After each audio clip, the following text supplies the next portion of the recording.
stand together and fight this disease. I come this way before, travel through the open door. Circumstances navigate the path, and life happened oh so fast. No, it got lonely. Sometimes you see, I know we couldn't make it. Even when I'm off beat, I still land on my feet, and nothing can shake me, cause I know life took a hold on. Never. This is where I am destined to be. I'm not ready to give up. I believe in the miracle of life. Life's a break with no rehearsal. Learn quickly, they'll come for your role. Games can play, can't take it personal, cause the devil is a liar. I'm telling you the truth, it's only what you do. Some things you gotta do. Let's fight for millions. Take a second, see the blessing in it. With much expected, much is given. One that made the living, now I'm giving back to children. Never let the power come first before your happiness. Yes, you can be the best if you go the distance.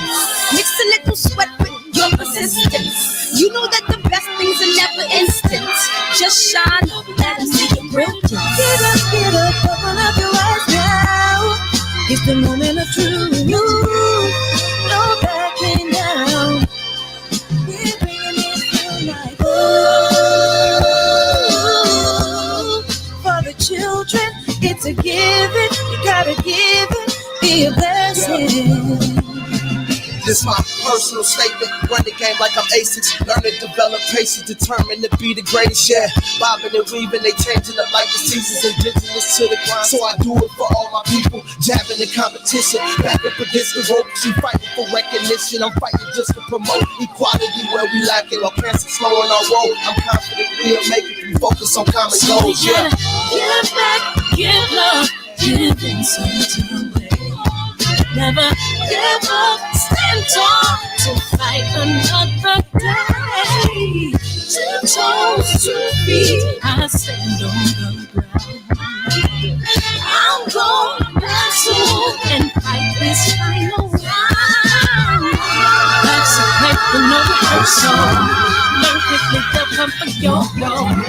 Can't take it personal, cause the devil is alive. Telling you the truth, it's only what you do. Some things you gotta do. Hey, barbershop conversations, man. What's up? Dun, dun, dun, dun, dun. Hey, what's up, Josh, Raphael, DB, 4 times DB. What up, Rob, Phil, Mark Wunderlich is in the house. Fuck the police coming straight from the underground. A young nigga got it bad because he's brown. Sweet science examiner. Kobe, man. Life's a play with no rehearsal. Happy birthday, Kobe. Patricia, did you slide in his DM, Patricia? That's the $1 million question tonight. Did Patricia slide in the DM?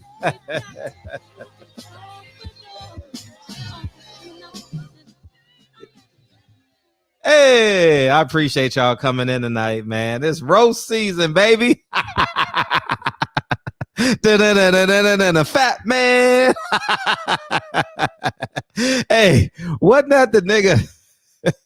Wasn't he the nigga that said a year ago, I don't fight old men? Deontay Wilder's fighting old men. That nigga got knocked out by a 40-year-old. By a 40-year-old European. He didn't even have no melanated skin. Dog, man. I love y'all, man. We gonna rock out, man. Where's Big Dog Willie when you need him? Big Dog Willie, you here already, dog? I wanted you to open the show, man. Big Dog Willie, man. I was reserving the first phone call or the first beam in for Big Dog Willie, dog. Big Dog Willie, you have earned this, dog. Big Dog Willie, you have earned the honor of calling in first. You know what I mean? You got a LDBC patent saying fuck Dillian Whyte. This is your show tonight. This is all about Big Dog Willie. That nigga got knocked out by a 40-year-old caveman, dog. That nigga got knocked out by Hey. Hey, he was juiced to the gills, man. He didn't even know he didn't know he threw the punch, man. He didn't even feel. Big Dog Willie, you here? Are you beaming in or are you calling in, dog? What you doing, dog? You have earned the right. You have earned this right, dog. You know what I mean? This is oh man. What you want to do, Big Dog? You want to beam in or you want to call in? You at work? What you want to do? You want to beam in? Okay, you got to start the show off. You have earned this right, dog. You have literally earned this right. Then we gonna jump into this motherfucker. Big Dog, well, I've been thinking about you since yesterday afternoon, though. I'm like, oh man, Big Dog Willie gotta love this shit. And I'm like, I am not starting this show off. I was like, Big Dog Willie is starting off this show. You know what I mean? He got to, dog. Hey, we got to, man. I told you, man, we all producers of this show, man. You know what I mean? Just like when Paulie got fired, all y'all niggas like, yeah, Fred. When Dillian Whyte got knocked out, I was like, Big Dog Willie. Big Dog Willie. What's up, big homie? What's good? Big girl. Hey, what's poppin', big homie? Man, I've been smiling ever since, man. Ever since. As soon as that punch hit his jaw, and he started going back a little, he got stuck or something like that. He just froze up on him and fell down. I just smiled. It was a great day. What? It was a great day. It was like that nigga was riding a moped.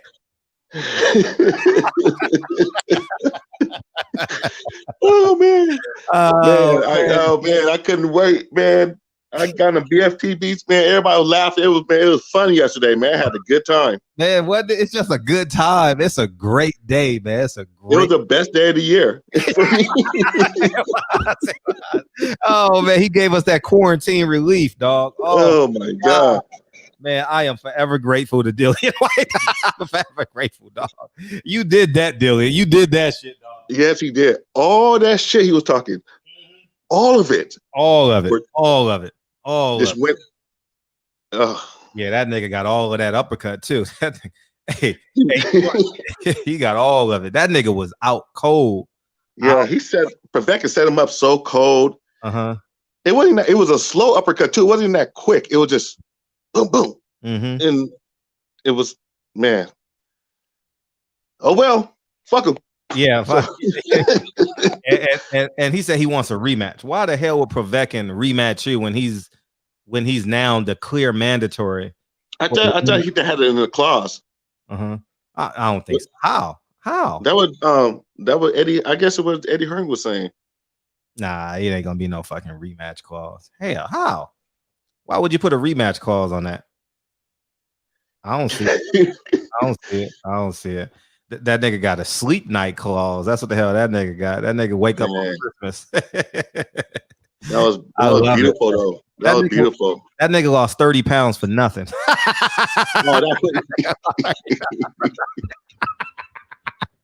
That nigga went to Portugal to get knocked out. That nigga went to Portugal. That nigga spent $100,000 on camp for nothing.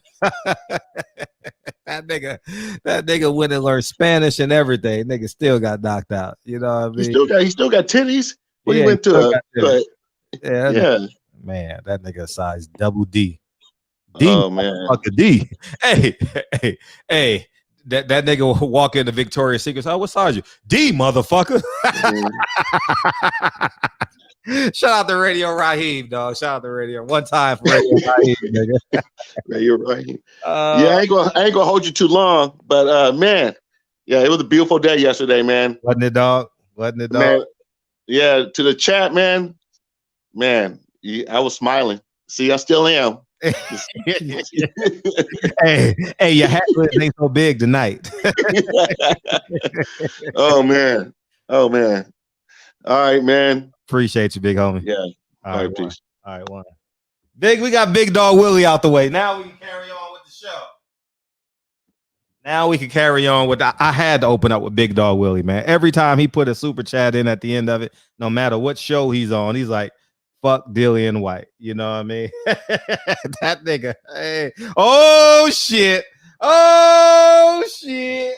Where these niggas be at when they say That's all that. Where y'all niggas be at saying y'all be doing all this and all that? Hey, go play that.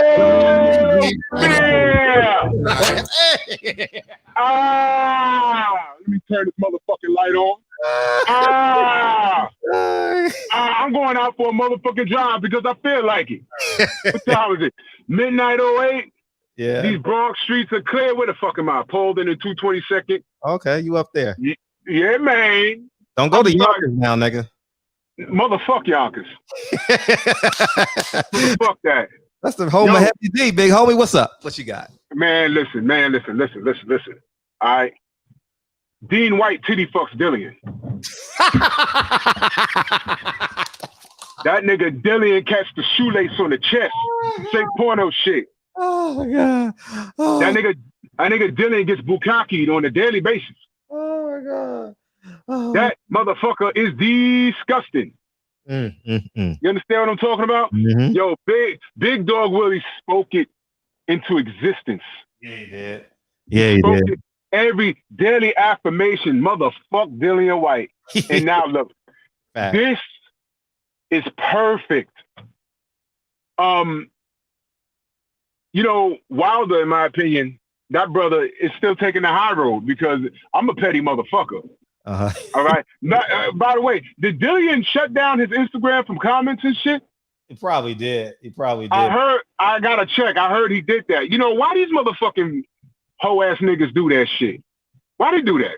Why can't they take it on the chin? Did Deontay Wilder do that? No? Everyone's wondering why he was so quiet and shit. Oh my God, Dillian. This is just the beginning, man. Because you know what? There's no coming back from this. You know there's no coming back from this, right? First of all, you fucking nappy faggot. You bitch ass nigga. All of you and all of your fans said, nah, fuck Ortiz. He's an old man Ortiz. Marius Wack is the same age as Ortiz. Alexander Povetkin is the same age as Ortiz. This motherfucker likes eating uppercuts, but now we understand why he ducked King Kong Ortiz. If Povetkin can get up off the ground and knock the dog shit out of this motherfucker. And you know what? That wasn't even a hard shot. That was just a well-timed uppercut. That's all it was. He knocked the nigga nap sweat off his head. You saw that shit? That nigga shit went like this. I was like, oh! Now, I was watching the fight, but I was listening to BFTB. Yo, that nigga went crazy. BFTB did? I gotta watch that shit. I'm about to go for a run. Maybe I'll watch it. I'll listen to it. Yeah. At the end, because, you know, it's like he got dropped and he got dropped again. We was like, oh, all right, but, you know, whatever. And then next thing you know, as I've seen the punch land, BFTB went crazy. He's like, look at this motherfucker! Ah! Yo, but wait a minute, though. Go ahead. David Haye got a point. Where was his count? He's a champion, right? Call your man, Fred, right now and ask him what he would have did right there. Come on, man. Ask Jack what he would have did right there. Ask him. We gotta have Jack. We gotta have Jack. Please do, because I need him to discuss that right there. I need him to discuss that. Would he have let that go on for the greater good of the sport? Would he have given him a count? David Haye jumped right online and said, yo, he didn't give him a chance. But you know what? Before I jumped down his shit, I said, wait a minute. He might have a fucking point. Would Jack Reese have given him a chance? I'm curious. I mean, he was all right when he got up, gave him a hug. Should he have gotten a count, at least to the count of 4? Maybe he'd have got up. Maybe. So I don't know what the dick is going on with these niggas. I mean, the sport of boxing is like so one-sided. But this is a celebration. I'm not capping for Dillian Whyte. He got knocked the fuck out by the whitest white guy. I mean, a blonde-haired, blue-eyed demon from Russia. And the oldest. And the oldest motherfucker. Yo, Dillian. Yeah, you might want to block all your comments. You might want to block all your, yo, I'm gonna come for this. Well, let me pause. You know, when you say come for him, and you know he married to a man, you know they get down like that. You know what I'm saying? Mm-hmm. Motherfucker had a fat camp. He had a fat camp. All right, you know what that was? Yo, wait, Fred, hold on. Wouldn't it be funny if they both failed their drug test? Oh, that would be classic. That would be classic. My God, that would be hilarious. That would be And classic. you know what? They may as well shut the fuck up about it. If they do, it don't matter. It don't matter.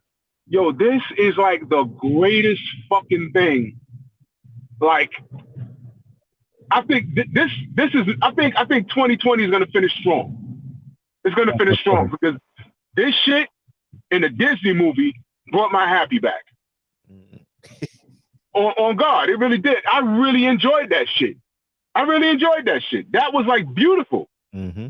It wasn't even a fucking like a thunderous. It was just a jab, dip to the left, and he just threw it. And that wasn't his strong hand. You know that? Mm-hmm. That wasn't Povetkin's strong hand. That was a jab to the left and popped it up. Yo, wait, Dillian Whyte, he gets dropped every fight. Isn't it from an uppercut? Yeah, uppercut. I saw that. Oscar Rivas and Joshua. And Parker hurt him. Yeah. With that, so when the fuck was Dillian Whyte ever a top caliber fighter, according to who and what he's done? Because I got these half the homos talking about what the fuck is he doing? Come on, dogs. Road rage. All right, here we go. That's how you know I gotta go home. When the fuck was he ever a top 10 fighter? When was motherfuckers is talking about, because his resume, Joseph Parker, and this faggot told me Oscar Rivas was a notable win. A fight that he cheated in, gloves and pads, no B sample, ducked Ortiz, ducked Wilder, ducked Dominic Brazil, but you count Oscar Rivas and Joseph Parker. Joseph Parker, who also ducked like every fucking body, except Andy Ruiz. And look how that turned out. Mm-hmm. So when the fuck was Dillian fucking Whyte ever a major contender in life? His best win was his loss to AJ. And I swear to God, that was the first time I heard of Dillian Whyte. Me too. They built that down there, and I said, oh, okay, you know, it's a little grudge match. Okay, that's cute. And he lost. And I said, yeah, you know what? This guy got a lot of heart. I like to see more of this guy. But minus his mouth. The only person that likes his mouth is his husband. You fucking nasty motherfuckers, man. You niggas are you motherfuckers disgust me. You're fucking disgusting. You fucking doodle chasers. You fucking pillow biters. You nasty motherfuckers. Yo, man, titty fucked. Now, what's next for Dillian Whyte? What is he going to do? Because Alexander Povetkin got enough investors. They ain't going to let him fight Whyte again. Why do that when you can get the winner of Fury and Wilder? Yeah. That's a step backwards. So, as of this point, since he's not going to get any motherfucking Povetkin rematch, I want everybody to tell me what the fuck is Whyte going to do. What's he going to do? Please wait on Daniel Dubois. You thought that Povetkin shit was ugly? Holy shit. Holy shit. And didn't he call his name fairly recently? Yeah. I think he said his name. I believe so. Yeah. Yeah, you nappy-headed nigga. Yo, all this money, man, get a fucking haircut, nigga. What the fuck? No, I'm sorry. He can't even do that shit right. He cut the shit into some awkward mohawk. Nigga, like, remember the Coneheads from Saturday Night Live? Motherfucker. Nigga look stupid as fuck. You was a bitch-ass nigga, and time reveals all truth. I keep saying it. Yep. Time reveals all truth. You see all this yapping that Fury's doing now? I'm telling y'all motherfuckers, this guy's trying to get out that fight, man. Tyson Fury's trying to get out that fight. He's trying so hard. All this shit talking he's saying now, you know, D been real quiet, but he been smiling though. He been smiling because he knows what it is. Now, why motherfuckers all of a sudden, right? Peep this. Everyone says he's lying about the fucking gloves and Glovegate is fake, right? Uh-huh. But now everybody want to check gloves. Now everybody want to check the glove. Facts. So Yeah. You remember back, Floyd was talking about, yo, OSDT. Everyone said, nah, he pussy, he afraid. Now everybody want to take OSDT. Facts. Okay? Y'all niggas need to stop playing. Y'all coon ass niggas need to stop playing. Y'all crackers keep playing because that's what y'all do. Y'all non-blacks, fuck y'all too, boss. Fuck all y'all. I'm telling you, time reveals all truth. This cracker, I mean, this cracker at heart, this coon ass nigga got knocked out by a cracker that don't speak any English on your fucking master's lawn. Next DAZN pay-per-view, I put the meme up. Eddie Kane versus Eddie Hearn in a karaoke off. Yeah, Eddie Kane. Eddie Kane versus Eddie Hearn. Funny, that's funny. It's gonna be beautiful. It's gonna be beautiful. I'm celebrating. I'm gonna go upstairs and take a shot of White Henny, and I don't drink, but I'm gonna do it. Thank you, Dillian Whyte, for sealing the summer with a blast. Mm-hmm. Tyson Fury, check your fucking karma. John Lennon said it best. Instant karma is gonna get you. Check your karma. Keep running your mouth. Keep running your mouth. I heard what Tay said, and I believe it. This nigga Fury ain't getting out of fucking 3 rounds, B. He ain't gonna make it. Ooh, I'll run in the ring. That shit happens. Oh my god! I'll run on the ring. Like, I'll take that ticket. they already. I'm seeing in the chat, motherfuckers talking about. They're already trying to build a lie, talking about, Deontay Wilder should just fight whether there's people there or not. I'm like, when the fuck did he ever say that he wanted to fight? He don't want to fight unless there's people in the fucking arena. He never said that. Nigga, listen.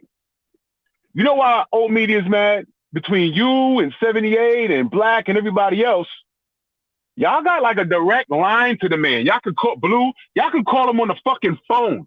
Mm-hmm. Old media can't. Man, y'all could call the brother on the phone right now, right? But fat ass Suleiman can't get him on the phone, and he's your former champion. That's facts. You know what I'm saying? So how the fuck you, big dog, can't get the man on the phone, but us little YouTube guys have a direct link to him? You mad? You mad, motherfucker? You mad? Oh, you about to be upset. They so upset, they scrambling like eggs on a Sunday morning. They making fucking new divisions, a fucking super cruiserweight division, all kinds of weird shit these niggas is talking about. Y'all niggas are done. Yep. All of y'all are done. Time reveals all truth. Thank you. I can't believe I'm gonna say this. Shout out to Alexander Povetkin. I never thought I'd ever say that. I never thought I'd ever say that. Either. You know the Russian translator. He works for DAZN now, but he's I know he is. Yeah. Vasily. That's a friend of mine. I know him personally. Okay. That's a friend of mine, and I was talking with him. He said, "Yes, I spoke to Alexander. He said he was going to knock him out. He said that." I said, "Did you believe him?" He said, "No, I didn't believe him." He knocked the shit out of him. Frozen. And I called him. I said, yo, you see your man? He said, "Oh, this is great. I'm going to call him. He called his ass too. He called his ass. Yo, they've known each other since they were kids. They was in the same boxing gym. Beautiful. Yep. And he also says, he's a cheater. He said that shit. He said, he popped dirty several times and he deserved to pop dirty. The guy's a cheater. But I'm glad he knocked the shit out of that house nigga. Man. Fuck you forever. You got knocked out on your master's lawn. There's no more jokes. Nothing you say moving forward is even liable. You motherfucker. Thank goodness this happened to you.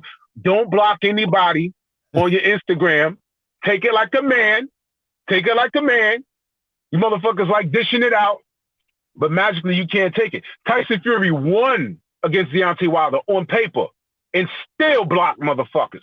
That should tell you something. This is not going to end well for you UK motherfuckers.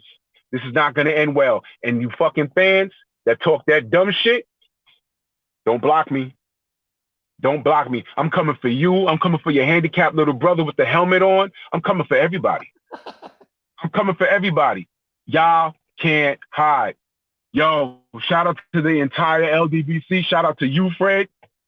Yo, love all y'all. Peace. Appreciate you, big homie. Oh, man. Hey, you can't go wrong with Big Dog Willie and Drew Titan back to back. You know what I mean? We going back to back on these hoes, man. Like Drake did Meek Mills 3 summers ago. We going back to back. Hey, since Dillian is in to change his name, he need to change his name to WHITE. You know. Oh man, he need to drop that little fancy spell and just call it for what he is, man. That nigga just stood there and let Barry Hearn say that shit. Dog, man, that ain't. Feel free to call in, y'all. Feel free. H Money, you beaming in? What you doing, man? You know what I mean? That shit was just classic, man. We had a classic, man. We had a classic night yesterday, classic afternoon, man. I've been gloating all, man. You know what I mean? That was a great distraction from this Kobe thing. You know, this Kobe, and I was kind of sad this morning, but we'll talk about that at the end of the show. Right now, we gonna talk about Dillian Whyte, dog. We gonna stay on that time. I see you in the chat, DB. Yeah, man. Oh man, it's ain't nothing like it, dog. Ain't nothing like it, man. When you get what you want for Christmas. Ain't nothing like it. When you wake up, you like, you bought me a Nintendo? Oh, I love you, Mom. I love you, man. Super Mario Brothers, Zelda. Ain't nothing like it, dog. Ain't nothing like it, man. Oh, man. You bought me a Sega Genesis? Oh, Lakers versus Celtics? Yes. Oh, Sean Porter. Yeah, Sean. Yeah, tell me what y'all thought about Sean Porter. I thought Sean should have stopped him. You know what I mean? I thought, mind you, I was going back and forth with the Lakers and Trailblazers, but I thought that Sean should have stopped him. I saw at the end of the fight they said that Sean Porter landed a career high in punches landed and a career high in punches thrown. So I just thought that he should have. Sean really don't have that power. Sean don't have that pop. But you know, from what I saw, he still looked athletic. He still looked, you know, I mean, he still looked like Sean Porter. From what I saw, I didn't watch the whole fight consecutively, but he looked physically good. He just ain't got no pop. So if you're gonna fight Sean Porter, he can do all that. All you got to do with Sean Porter now, just stand in the middle of the ring, because he has no power now. It's out now. The power just ain't there. You know what I mean? So that's what it is. Where these niggas be at when they say they doing all this and all that? Where you at, Dillian, saying you be doing all this and all that? What's up? Man, Fred, Dillian Whyte got knocked the fuck out. Did they? He got knocked. Man, Fred, so I wanna get to the nitty-gritty, Fred. Let's talk about Dillian Whyte. Do you feel like he was overhyped? Hey, yo, Fred, fix your camera a little bit. You kind of like, we can't see you. There you go. You in there. I gotta produce the show. I gotta host the show. I love it though. What's up? So, man, Dillian Whyte, we seen him get knocked out before by Anthony Joshua. We seen him go down against Joseph Parker, Derek Chisora, and Oscar Rivas. So, I mean, would you say Dillian Whyte has a questionable chin? He's a questionable fighter. Not just chin. He's a question from head to toe. That nigga questionable. From head to toe. Even out the ring, the nigga is questionable. Shout out to Drew Titan for that one, dog. I think I got the line of the day so far. He's questionable in and out of the ring and out the ring. What's up, nigga? For sure. Povetkin, man, came up big in this one, Fred. You know what I'm saying? Sure did. Came up big off the canvas in round number 4. They was thinking about stopping the fight. I heard some people say they should stop the fight. Got back up. Round number 4, Povetkin knocks him out. Comeback of the year. Would you say comeback of the year? Comeback of the year, knockout of the year, Reggie Owens call of the year. Man, it was just fun. I just had I was sitting in my car listening to it, and I was just gloating, dog. Gloating. I ain't gloated like that since Andy Ruiz and when Alvarez knocked out Kovalev. You know what I mean? That's it. Yeah. Those are the last times I've gloated. For sure, Fred. You know what I'm saying? Karma at his best. Talked all that shit. You know what I'm saying? Talked all that shit about Wilder, and he just got knocked the fuck out. You know what I'm saying? Facts. Big this facts. shit is crazy. Yo, Fred, Dillian Whyte was winning most of the fight. I mean, did you watch the fight? Did you watch the replay? I didn't watch it. No, I just watched it. I just watched that 10-second clip. That's all I watched. I ain't watched none of that shit. I just heard Reggie Owens' voice. That's it. You know what I mean? Thank you, Reg, man. Thank you. And that's it. That was a great reaction by Reggie Owens. I caught that, man. Reggie went in right there, man. That was priceless. Reggie said he don't even know where he at right now. That shit had me dying, dog. That's what he said. He probably don't even know where he at. They stood him up or something like that. I couldn't see it. You know what I mean? Because I can't watch the stream and listen. So I'd rather just listen because sometimes the stream freezes and shit. You know what I mean? So. But sure, Fred, you know what, man? Dillian Whyte was winning that fight. You know, he was winning. I'm going to be real with you. He was winning every round. But you know what? Dillian was being flat-footed in there with Povetkin. He went toe-to-toe with him. He should have used some movement in there. You know what I'm saying? He got caught slipping. He was, you know what I'm saying? He got comfortable right there. He scored those 2 knockdowns. He was like, yo, this is a little bit easy, man. You know, I got this in the bag. And man, once you knockout, bro. Left foot, I was like, what the fuck? Uppercut out of nowhere. He was out one punch knockout, Fred. Uppercut, you know what I'm saying? With the left hand. That shit was nice, though. It was nice. Povetkin, a former Olympic gold medalist, former world champion. Would you say this put Povetkin as a top 5 heavyweight now after this? I mean, what would you say? Top 10? Where you got him at? Let's see. Wilder, Fury, Joshua, Ruiz, Ortiz. He's out the top 5. He's out the top 10 though, for sure, right? Top 10. I don't know, but he's right there. Top 15. Top 15 for sure. So, I mean, what you think about this rematch? I seen Eddie Hearn. He did an interview right after the fight, said it's a rematch. It's going to be a rematch. What's your thoughts? It ain't going to be no rematch. If Povetkin can take that rematch, you got it. The pay must be dumb. And the fight going to be in Russia. For sure. Hey, one more thing I got to tell you. What's up? You know, I talked to Devin Haney on a live. Me and Haney was talking. I asked him about that fight. Devin put money on Povetkin on there. He did? Yeah, he put money on Povetkin. He was plus 400. Povetkin, yeah, that's what he was saying. He was plus 400 in that fight. I saw the line. Shit, that's a good win. That's a good pickup. He went against his zone brother. Man, he seen something in Dillian Whyte. He's seen something. Why not? And that's a great pickup by him. Shout out to Devin Haney, man. Great bet. Great pickup, dog. You deserve it. Great pickup. For sure, man. Hey, Fred, man, Dillian Whyte got caught lacking. You know what I'm saying? Love it. He was capping too much. You know what I'm saying? Fred, they say he was in the best shape of his life. That's what everybody was saying. So we're not going to make excuses, right? They said Dillian Whyte, he's in shape. This the best Dillian Whyte has ever looked in the first 4 rounds. And what do you know? Uppercut from hell. You know what I'm saying? Changed his life. Now that nigga gonna be fighting at motherfucking state fairs and shit. Sure. He's gonna be fighting in the Pomona Fairgrounds.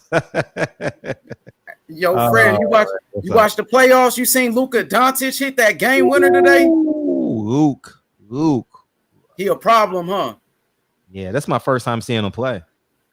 That kid is a beast. 43 points, 17 rebounds, 13 assists. That's a big triple. That's a big one right there. That's like Magic in the finals right there. He only 21 years old, Fred. You know what I'm saying? Sheesh, he a problem. For sure. And speaking of the NBA, rest in peace to the great Kobe Bryant, man. To the late, great Kobe Bryant, rest in peace, man. There was nothing like Kobe, Fred, especially growing up in L.A., watching Kobe come into the league out of high school. You know what I'm saying? Kobe was everything to the city of L.A., man. Everything. You know what I'm saying? Yeah. For real, Cole. You know what I'm saying? Hey, yo, rest in peace to Kobe, man. Fred, thanks for having me. Appreciate you, brother. All the time, dog. D Bevel.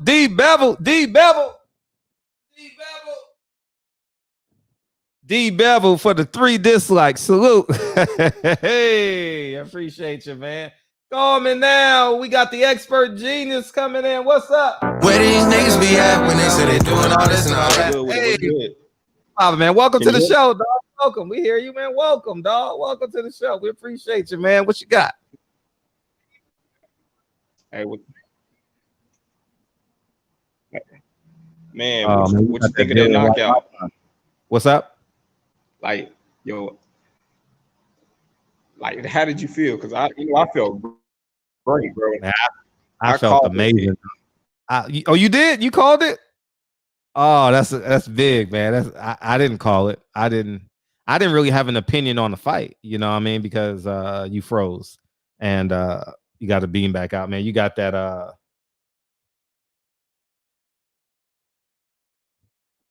yeah, you got that Dillian Whyte Wi-Fi. You know what I mean? You got to beam back in. You know what I mean? But I really didn't have an opinion on the fight. I didn't think about the fight till Saturday. I didn't think about it till Saturday, and I was like, "Oh, they're gonna fight at 2:30." You know what I mean? And so I just did that. Beamed in. What's up? Where these niggas be at when they say they doing all this and all that? Hey, you good, man? You got your phone to the Wi-Fi, nigga. What you got? Yeah, I was outside, bro. I know. What I was saying is, how did you feel about that knockout? Loved it. He got knocked out by a lesser opponent, man, which vindicates everything. Because that nigga's been trolling for 2 years, dog. Trolling. Man, he deserved, man. If anyone deserves to get knocked out, it's that nigga. Like, he deserved it, dog. Like, he said he can't. Remember the end. Oh, go ahead. Oh no. Like I said, I called it. I've been saying that he was gonna lose, and then I went back and I watched the Povetkin versus AJ fight. You know, I didn't want to see none of his wins. I wanted to just see how he lost to AJ, and I seen some stuff, and I was like, man, even at his age, he got Dillian's number. Everybody thought I was crazy. Oh, he about to get Povetkin. Like, nah, Povetkin about to knock this dude out. And when he knocked him down twice, I mean, Povetkin was hurt, but he wasn't like out of it hurt. So I was like, all right, Povetkin, he can come back and get this. But the way he did it, I didn't, I knew he was gonna knock him out, but I didn't see it coming like that. Bro, man, that made my day. Oh, you talking about made my day? Shit, I was happy. I was more happy that Dillian Whyte got knocked out than when Ruiz beat AJ. So, I can't stand Dillian Whyte. He's hard to like, man. He's hard to like, man. I'm just like, old dude, Big Dog Willie, fuck Dillian Whyte. It's still right. Fuck Dillian Whyte. Yeah. I got your tribute. Huh? You got your tribute to Big Dog Willie with the hat on. You know what I mean? Hey, this is a little video game Overwatch, and like I was telling people that when I was watching it, I was like, Overwatch, and it happened. Man, amazing. Great night. Yeah, great night. I can't hold up too much of your time. I gotta get out here and go to the store real quick. We appreciate you, man. Don't be a stranger, man. We appreciate you beaming in, dog. Appreciate you, man. I'll try to be back tomorrow night then. For sure. Right. Appreciate you, big homie. Appreciate you. Drew Titan in the building. He back. Drew Titan, he back. Drew Titan. What Whyte Ortiz? Hey, we got to start spelling Whyte name like WHITE. and if you know, you know. Ortiz versus Whyte coming off of losses. Hey, what's up? Hey, it makes sense to me. That'll be the end of his career. Ortiz will beat the brakes off of that nigga, dog. Oh my God. Ortiz would be on his toes, jabbing the hell out of that nigga. Oh my God. He wouldn't even see it coming. Dude, he wouldn't even see it coming. Damn, D knocked the shit out of Ortiz, didn't he?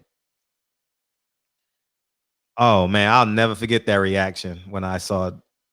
Matter of fact, I ain't even see it because I stopped watching the fight because I was getting real more and more anxious and shit.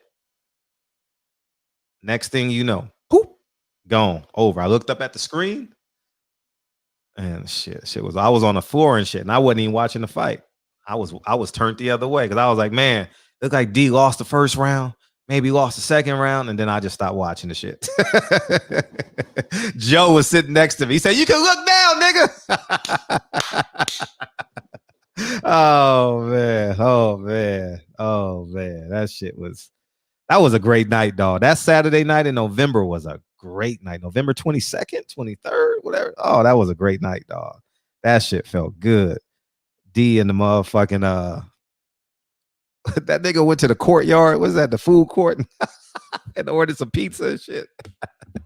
Oh man, that was a great night, dog. That was a great night, dog. Oh man. That was fun. That was fun. But yeah, man. Dillian Whyte, he deserves that shit. Oh my God, he deserves that shit. He has some other fighters that fought too. We want to shout them out too. I don't know who else fought. I saw y'all in the chat wanted the phone is on, so feel free to call in.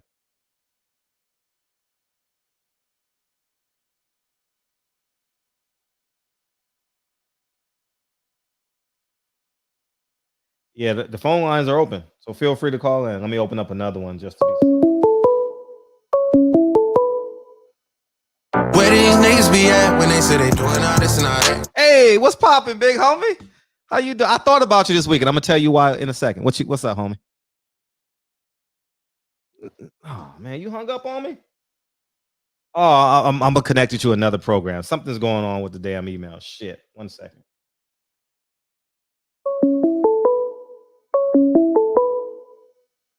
Can you hear me now? It's my program. It does this every now and then, but I can go another way. Oh yeah, nigga, take your shit off mute, nigga. God, excuse me, it's Sunday. God bless you, brother. God bless. How you doing? My bad, man.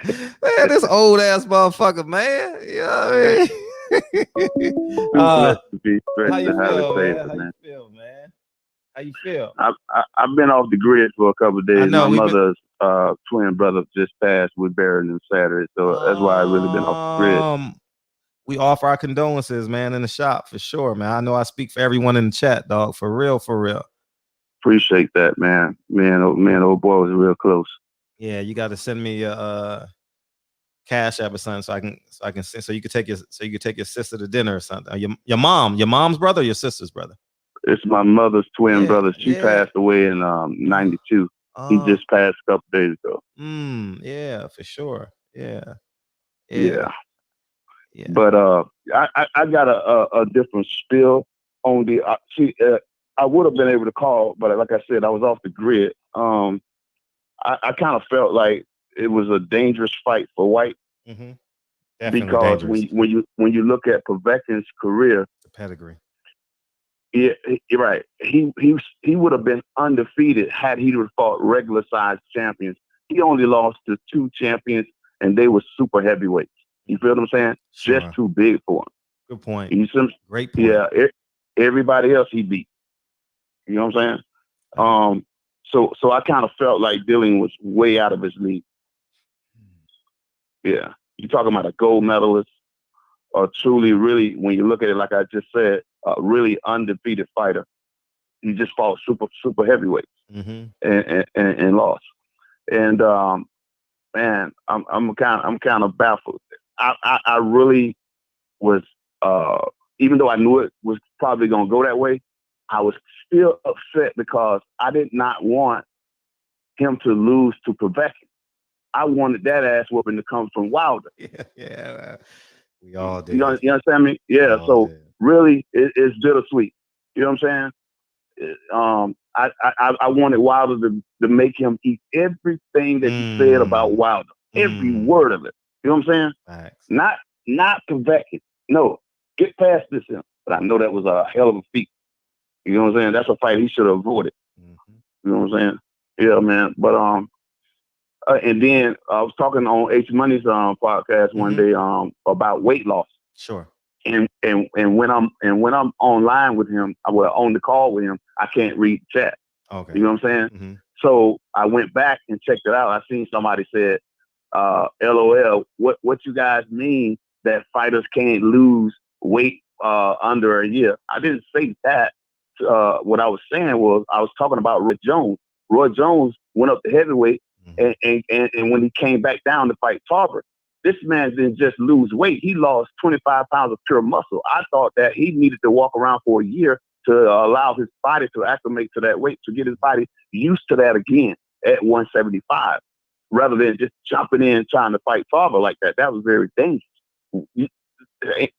Prime example, Dillian Whyte gaining all that weight. He's getting up in age. And then when he cut that weight, he cut the weight and he cut it in a good amount of time. But guess what? Notice how stagnant he was in the ring. Like he was stepping in cement. His body's not performing and reacting in the way that it should. Had he, people don't understand. Cutting that weight is not a game, man. That shit definitely causes you your life, especially in that ring. You know what I mean? I don't want to be long-winded, family. I just wanted to call in and show my love, man, and let y'all know, man, I love y'all, and I haven't forgot it. It's just I'm dealing with some personal issues right now, man, and I'm definitely keeping my eyes on y'all, man. Much love. We appreciate you. And you know what I was thinking too? Let me know in the chat, because we were booking some shows, right? And I was like, should we do a gospel show one night? Absolutely. I know. It's like asking the bank, do y'all keep money here? But I thought of you, dog. I literally thought of you, man. I thought of 305. I was like, man, that'll be cool. Nigga said no. Absolutely, man. Hey. Oh, one more thing before I get off. What's up? I follow Deontay. Man, let me tell you something. What's that? I seen a clip of this man. Let me tell you something. Tyson Fury is in a whole lot of trouble, man. This man is. I'm not gonna tell what. Listen, he in a lot of trouble. Okay. That's all I can say. This is not going the distance. And Tyson Fury, I don't know how he's gonna get carried out of that ring, but it won't be standing up. I can guarantee you that. Yeah. I'm telling what I've seen, man. This man is in a whole lot of trouble. Yes, sir. And I just couldn't do them a smile, man. And I'm always leaving comments in there, let him know, man. Hey, we love him. Hey, man, keep doing what you're doing. As we should. You know what I'm saying? As we should. He reads the comments for sure.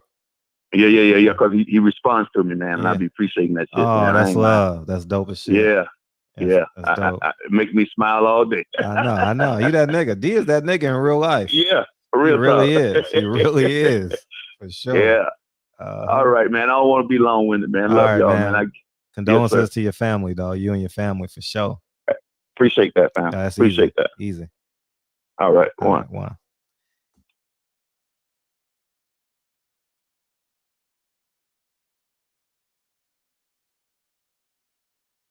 Who is this? Oh, okay. Where these niggas be at when they say they doing all this and all that? Hey, what's up? What's up, dude? Hey, how you feel? 55 said no 55 mil. That's we all should feel. That's what's up. With your batteries ran out on the thing already? What's that? Behind you. Oh, I forgot to cut it on before the show. I forgot to cut it on. I saw it at the beginning of the show. I'm like, shit, I forgot to cut it on. You know what I mean? My bus. No, that's character in the play now, huh? No rehearsal.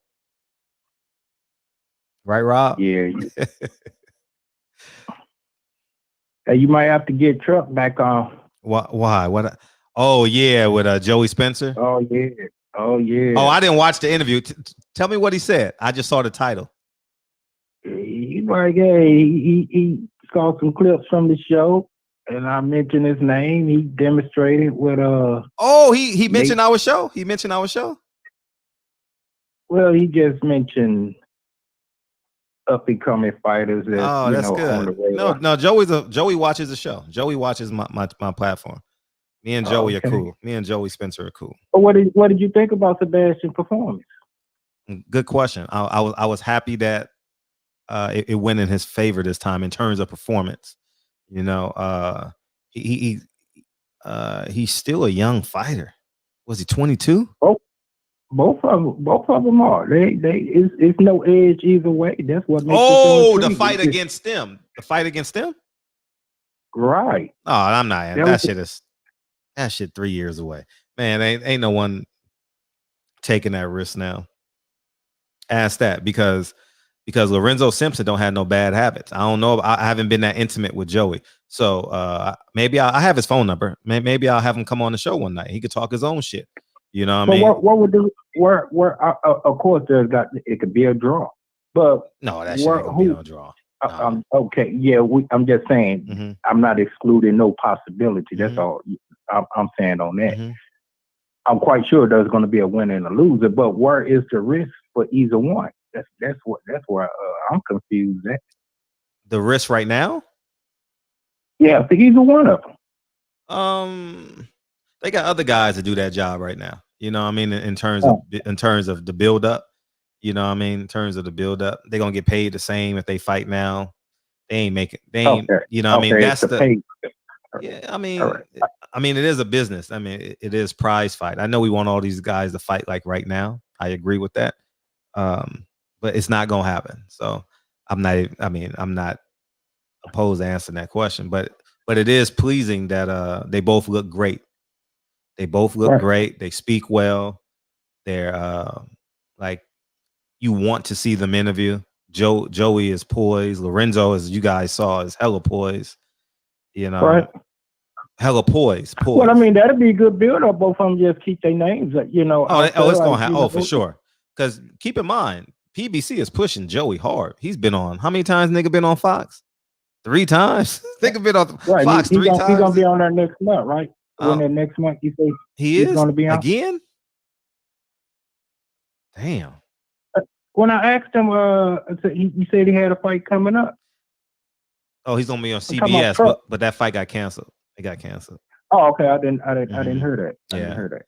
Okay, yeah, my bad. The COVID canceled the fight. Okay. No, but Sebastian, I mean, his style is awkward. It's kind of humorous watching him, but I mean, he got made up out of there. He was throwing some decent. I didn't see the fight. You gotta go back and look at it. I didn't see it. Yeah, go back and look at it. You probably laugh because he's so gangly, so unorthodox. We're not talking about a southpaw unorthodox. It was almost like I don't, man, look, dude got, because of his frame deal, he's not like Tommy Hearns with it.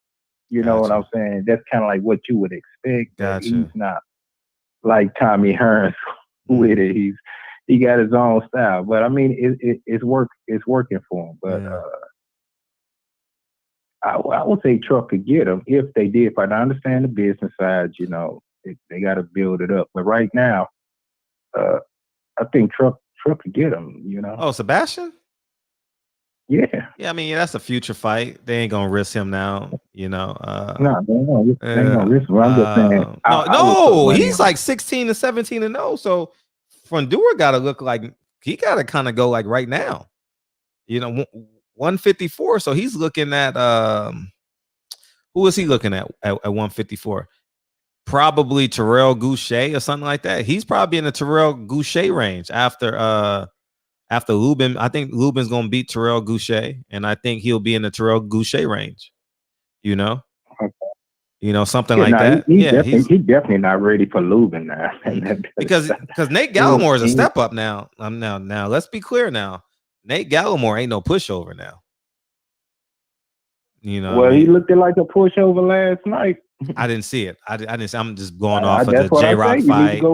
You need to go back and look at it. They gave him, the ref gave him mercy. He was like, "Look, dude, you got to show me something."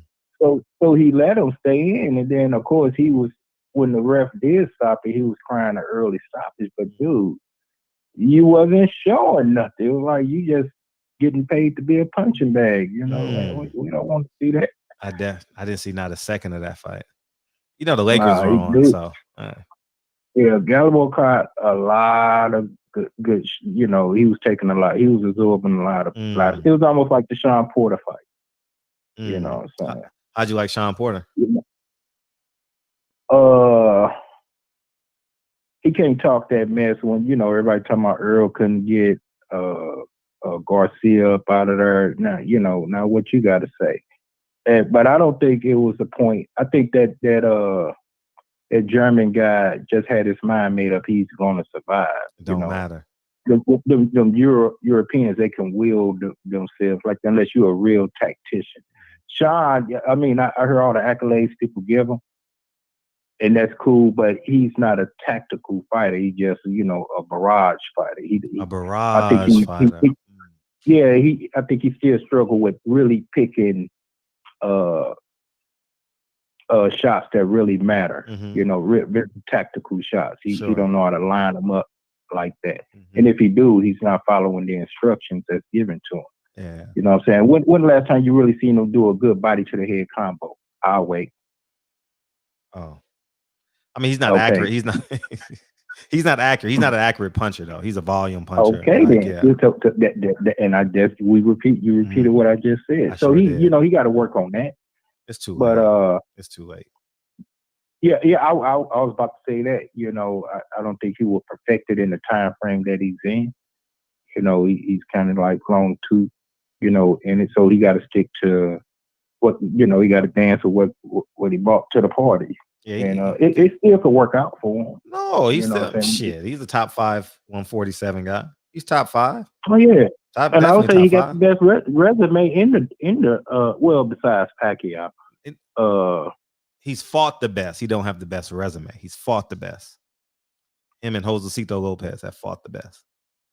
Okay, all right, that's fair enough. Yeah, you know. Well, he's up there. He's definitely top 3 resumes in the welterweight. Yeah, for sure. He's the one thing you can say about Sean is he's giving you everything. He's giving you all he has, and at the end of the day, you gotta like him. You gotta like him or hate him at this point. You know what I mean? He just should have stopped the guy. And when Al Heyman gives you your own main event on Fox and you personally don't promote it, that's asinine to me.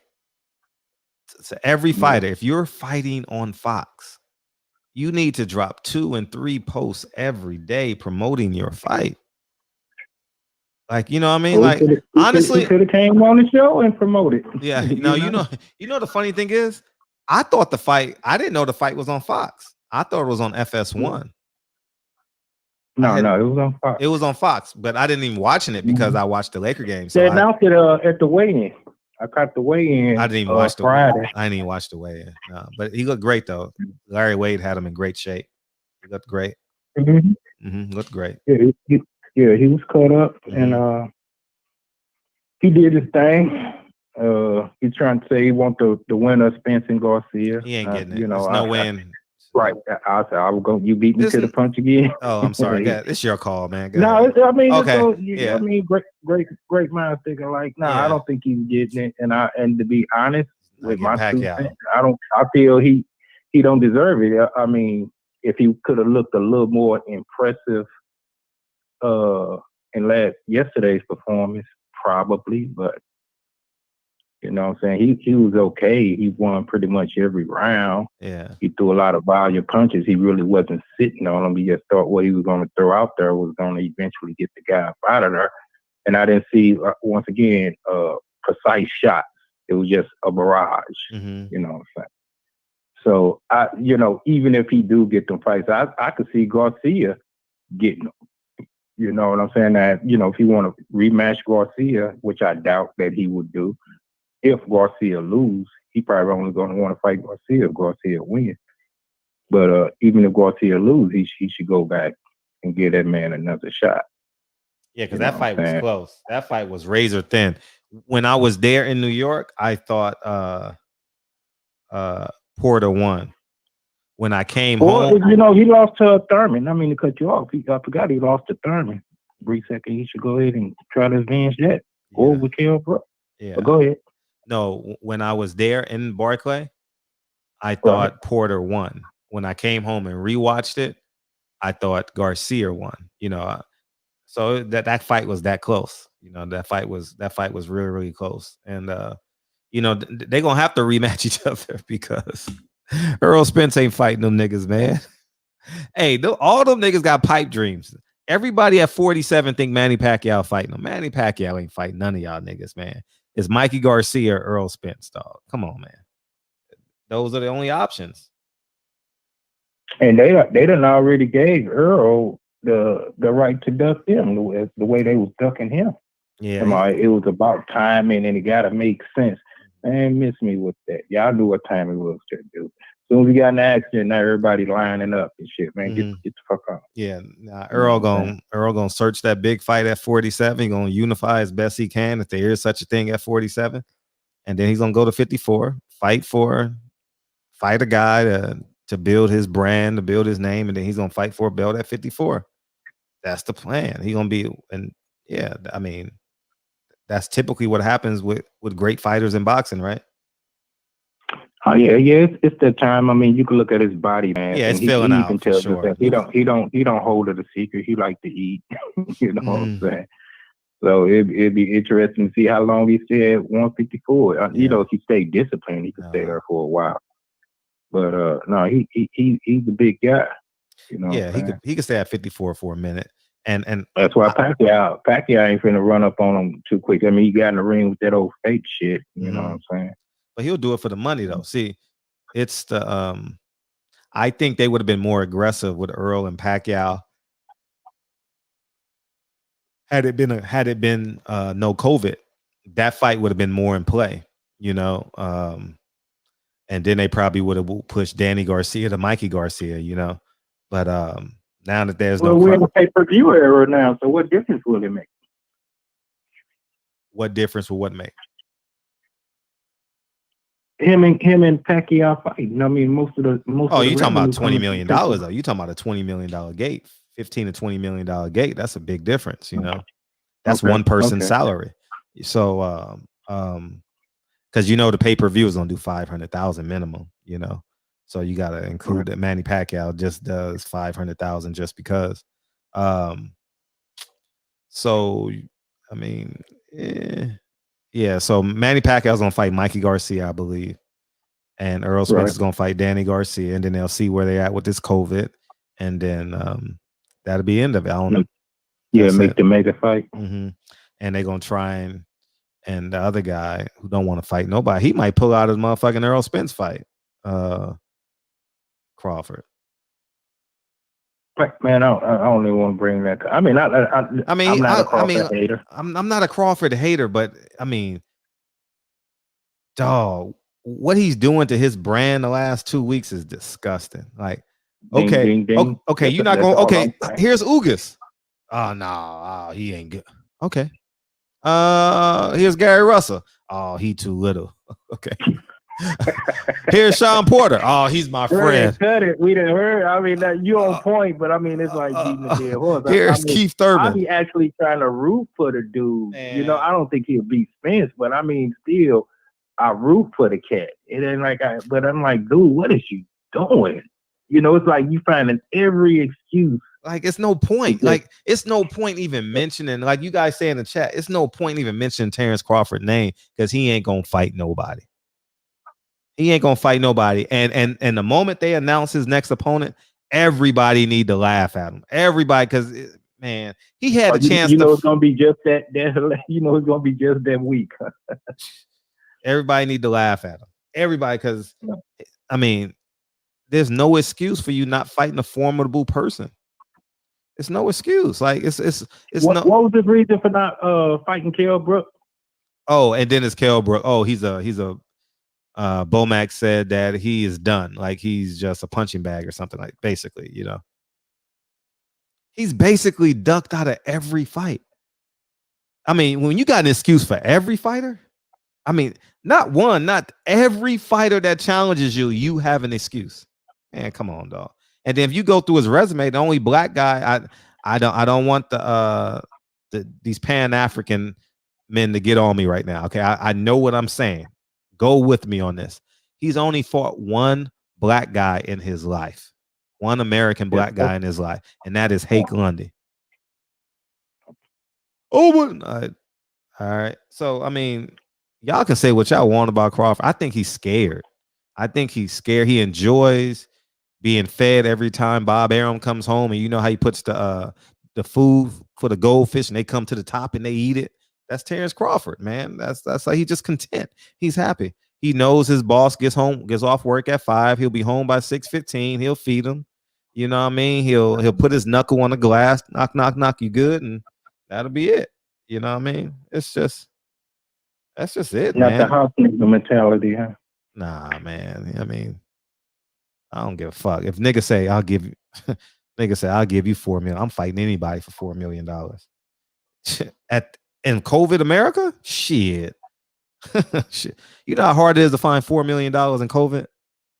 Well, they say in its defense, they say, I don't know if it's true or not. They say Thurman was asking for $10 million. I don't It don't know. matter what he was. It don't matter what he was asking for. All right, let me play this line, Fred. Appreciate Hey, you. I gotta holler at you too, though, Dirty. You heard me? Yeah, I emailed you back. All right. Okay, I gotta check my email, but right. I'm out. Salute, check. Yep. Where these niggas be at when they say they doing all this and all that? Hey, let me get this super chat, man. Big Dog Willie, 2 years of talking crap. What goes around comes around. Dillian Whyte better not say another word about Wilder. Cut that Brillo pad off your head. What's up, man? What's up, TV? What's up, Pastor Pause? What's up, man? There you go. What's up, big homie? How you doing, man? I'm great. I appreciate you asking. Man, that was the best day in 2020 for me. Wasn't it? Man, I was driving down the road and I got a notification from Reggie Owens, so I watched it, and seeing Reggie Owens bust out laughing, like his reaction, man, sounded like Tom from Tom and Jerry when we got hurt. Man, I was laughing so hard I couldn't even see the road. Wow. And then when I finally saw the actual knockout, I was like, wow. It's one thing to get knocked out, but it's something special when you get put under the rope. For me, when you get put under the rope, you know what I'm saying? For me, that's something different. Because you like too close to getting put out of the ring. It's like, get the fuck out of here. You know what I mean? I don't understand why people said that Dillian Whyte was even Povetkin was even an underdog. Good point. Because when I look at the resume, Povetkin was gold medalist. Dillian Whyte had less than 10 amateur fights. Povetkin, his 2 losses were to. If he had 1 loss to Klitschko, he had 1 loss to AJ. Same guy. Yeah, same guy that Nappyhead lost to. Seems like he's been around since I was a kid. No, you know what I'm saying? No fade lost to. Don't know what a Caesar is. And then on top of that, he had everything else he had as far as his career was better. And his technique was better. His accuracy, his hooks, all that stuff was better. I don't understand why he had the better pedigree. I don't understand. Him being the underdog was wishful thinking. If anybody was an underdog, it was Dillian Whyte from the get-go. So I don't. This was not an upset. This was a fight actually Dillian Whyte was supposed to lose. If you ask me, He was supposed to lose this fight because Dillian Whyte was never a part of the three-headed monster, so to speak. He was not. He was never truly in that conversation. Right. This was a hype situation. He forced himself in. You're right. He was never in this conversation. Never. This was. You know what? I'm willing to bet that if there was an investigation, that there was some money transferred in order to get him in that situation. Facts. Oh, for sure. Because if that's the case, if he had okay, how do you get in a situation he never fought Ortiz? Why is it that the industry is obviously starving out Ortiz? They call Ortiz old. Povetkin is born the same year. They both born in 79. They're 4 years younger than me. I mean, but they call him old. He just got knocked out by old man by their standards. And if you look at boxing, with Antonio Tarver walked out on the stage with a wheelchair for Bernard Hopkins. We all know how that ended. How did that end? Tarver got a 7-8 count and got completely embarrassed. Oh, class. Yeah, along with Kelly Pavlet, Tavares Cloud, and a whole lot of other people. You know what I mean? Dude put a modern day Archie Moore. You know what I mean? So, I mean, the mess is crazy, but it's done now. So, talking about rematch in perfect matchroom style. What's the guy's name? What's the clown's name? We gotta get Bernard on the show. That's what we gotta do. We gotta get Bernard on the show. That should be epic. Yeah, he lives like 40 miles from me.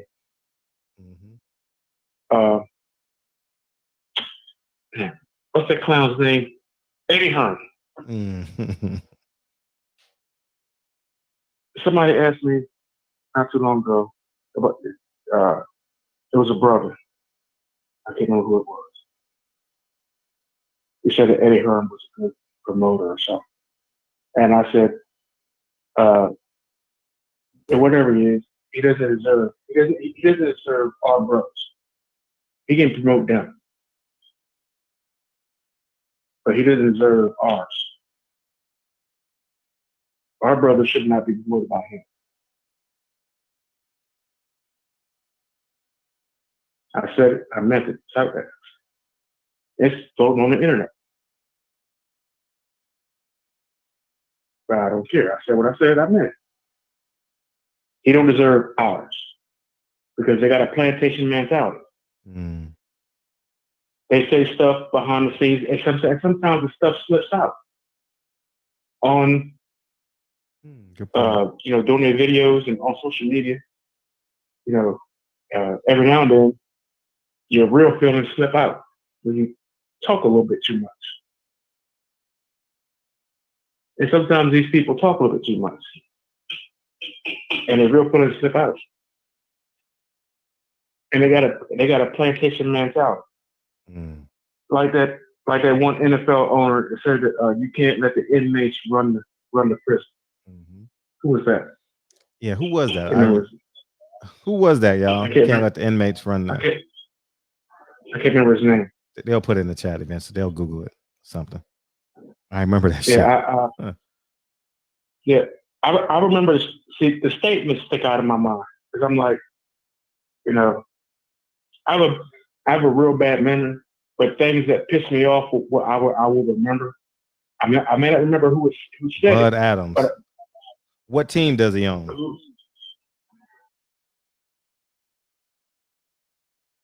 Appreciate your way help. Houston Texans. Thank you, dog. Texas got a black quarterback. I'm not. Sean Watson. I'm not surprised. Top 5 quarterback in the league. But it's Tech. Look what state it is. I'm not surprised. Mm-hmm. You got the Cowboys. The owner there before the George Floyd for the whole George Floyd situation. Told this players, you looking for a job. Mm-hmm. Now since George Floyd you ain't heard nothing from him, have you? This dude is quiet as a mouse pissing on cotton. So back to perfection. Back to perfection.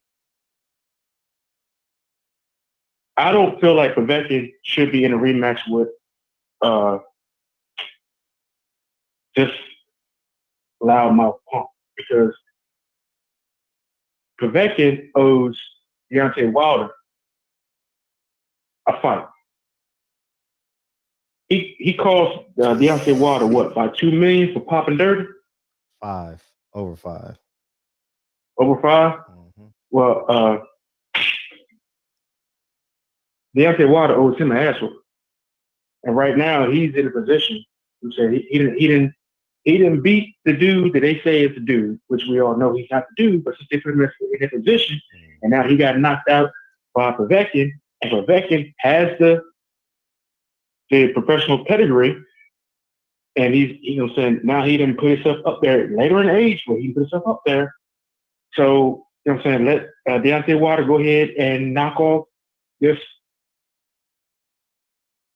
this hyped up gypsy, who has to cheat to win. He on some WWE, damn.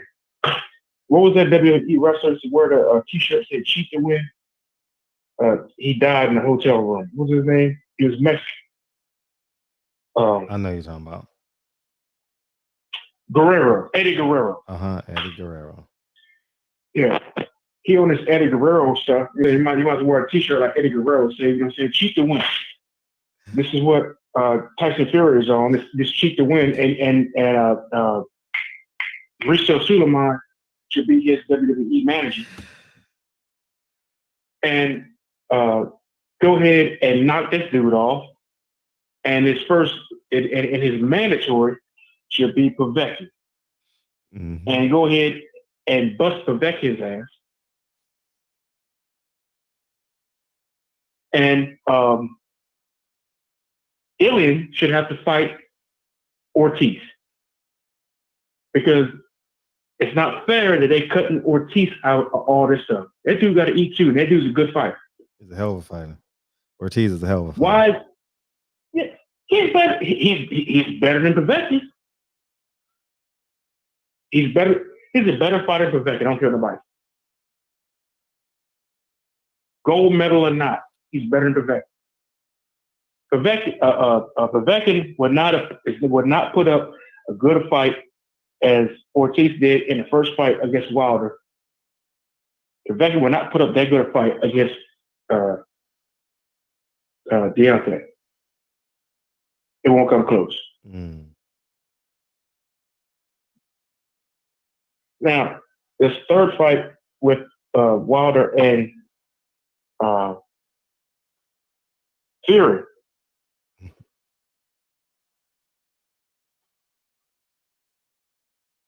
What's Fury's wife's name? I don't know, but I know she's a white woman. Okay, white woman. She better get some extra insurance. She better get some insurance. She's gonna need some advanced directives. She's gonna need all that. She's gonna need all that. Because she about to face her husband is about to face a mad 6'7". Yeah, he's gonna be a monster. Ridiculously strong, pissed off African. He's gonna be a monster that night. For sure. and he's going to have a bunch of angry Africans behind him. Yep. And I'm going to say this, and I'm going to go. Everybody that's been doubting and talking all this stuff about Wilder, keep that same energy. Keep that same energy. Keep that same energy. Don't stop now. I'll put you on notice right now. You won't notice because when this fight happens, which is months out, you won't notice right now because when this fight happens and Tyson Fury is looking back up at the light and this time he don't get up. If he do get up, he gets punished. You next. Coming for you. You're going to get punished in the comment section, online, and everything. So, that's my call for it. Appreciate you. All right, man. All right, one. Peace. Time Woods. He's saying he wants a rematch in December. If he's smart, he better rest that brain. Humble pie. Step up, Bud. Bud ain't stepping up. Bud going right back to Russia. For sure. I have no doubt in my mind. It's and y'all shouldn't feel sorry for him because it's his choice. He don't want no competition, dog. None. And all those black fighters at Top Rank gonna suffer. All of them gonna suffer because they all in the same group. They all in the same, like, you know what I mean? Damn, poor Shakur. I like that. Shakur gonna be Mean Machine with knockout formula. Where these niggas be at when they say they doing all this and all that? Hey, what's popping, dog? What's happening, Fred? What's happening? Hey, I'm feeling good, man. What you got? Man, that motherfucker Povetkin is the best motherfucker of 2020. Isn't he? Oh man, he is the fighter of 2020. One of my favorite fighters right now, and I didn't give two shits about Povetkin before this, but he has risen, man. And just to see him do away with Dillian Whyte, it's been excellent. He's become the savior of all of boxing, man. People have gotten tired of Dillian Whyte. It ain't even that people kicking him while he down. It's people just happy to see the motherfucker gone. Now he can finally shut the F up. Yep. This is like karma 10.0 is what he's been faced with. Facts. Trying to clown everybody, knocking everybody down, looking like trash, all the hypocritical stuff that comes out his mouth. This dude too old, but then you go fight two old cats back to back and you get knocked out by one who put on one of the most fascinating moves I've seen by heavyweights since Tyson. The way Povetkin hit that fool, hit him with that jab, slipped over, knew the lazy fool was going to throw that punch, came up under it, voila. It put Eddie Hearn think he was having a nightmare. Eddie Hearn need to stop showing up to fight. Because the worst thing for Eddie Hearn is when he changed venues for his fighters. They all get fucked up. He changed the venue on Anthony Joshua, took him away from home. He gets beat the fuck up, knocked out. He put Dillian Whyte in his backyard, like his father said. He was a slave. They got him on the plantation, and the damn Eastern European knocked his out. And it was like, man, this is just like the perfect story to the whole matchroom situation. Like people, they come off into the game wrong. They come off thinking they gonna run this thing their way, or on some Frank Sinatra shit. Like Eddie Hearn, to the side, learn this shit. Dylan White, to the side, learn this shit. Humble yourself.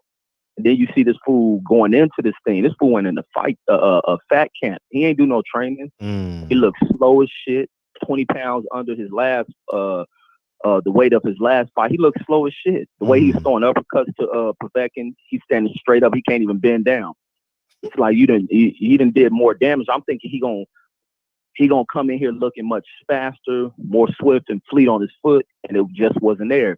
Because what happened to this fool when he go to Portugal, trying to do whatever he doing over there, he had to come back to the UK and he had to do that 10-day quarantine shit. So I don't know how that affected him because he coming in at 256, he was heavier than what I thought he would have been. Seeing some of the photos from when it was over in Portugal, but the fool played itself. He ain't do no sparring. He ain't work on nothing. Nothing look impressive. His game from the shoulders look basic. Everything looked basic, and that fool, the old man picked him apart because that's the old man. When you drop that fool, he getting up. He getting right up. You got it. If the lights ain't out on these people from these foreign countries, or not even just that, because we got American folks, but folks with a lot of heart. If the lights ain't out, they getting right back up. And it's like, now what you gonna do? Because when Dillian knocked the fool down, I was paying attention to what Dillian was doing. He went over to that damn corner. He hanging on the side of the ropes trying to rest. He trying to catch his breath because his fat ass is depleted. So him trying to call for these title shots, like, you would have been fooled for anybody like Deontay Wilder. Big time. Anybody with movement, keep this fool at the end of a jab, would have dogged that fool. Like, he needs to get in the gym, shut his mouth, focus on who he wants to train him, because that bullshit he did firing that coach, go get a new team, and you hire some new fool at the last minute. None of that shit worked. You trying to figure this shit out backfired, and it done fucked you off from your 1,000-day quest. Now you back at square one. He back at 0 days because he's suspended. He's suspended right now for the medical protocol. But it was beautiful shit that I seen with this, and right now all praises due to Povetkin. All praises due to you, Povetkin, just for 2020. Once 2020 over, it's back to you just Povetkin shit. But that's all I got, man. I'm happy this shit happened. And thank you. Yeah. And thank you, man. Thank you. Oh, no problem, man. You welcome, man. Appreciate you, big homie. You welcome, man. All the time. Yep. Hey. For sure. And you know what's crazy? Yeah, man? I wasn't gonna even order that DAZN shit. I wasn't gonna order that fight because the day before I'm thinking like working. Was it pay-per-view or was it on DAZN? What was it? No, it was on DAZN. Okay. But when I'm looking like trying to find a stream, because I don't do that streaming stuff. I can't find nowhere to get a legal stream. I'm like, I look on DAZN, I see it's $20. I'm like, man, I ain't paying for this shit. I'm like, man, this ain't gonna be nothing but Dillian Whyte knocking this fool out. I'm like, they ain't about to hustle me like that. Then I woke up that next morning while the cars is going on. See, because sometimes I'll go on like one of the social media platforms and somebody would be running it. I couldn't find nothing. I'm like, something gonna happen. Let me order this shit. And I'm glad as fuck I ordered that shit. Amazing shit. Yeah, I'm glad you did too. Man. I'm back in it. Appreciate I'm back you. in the chat, man.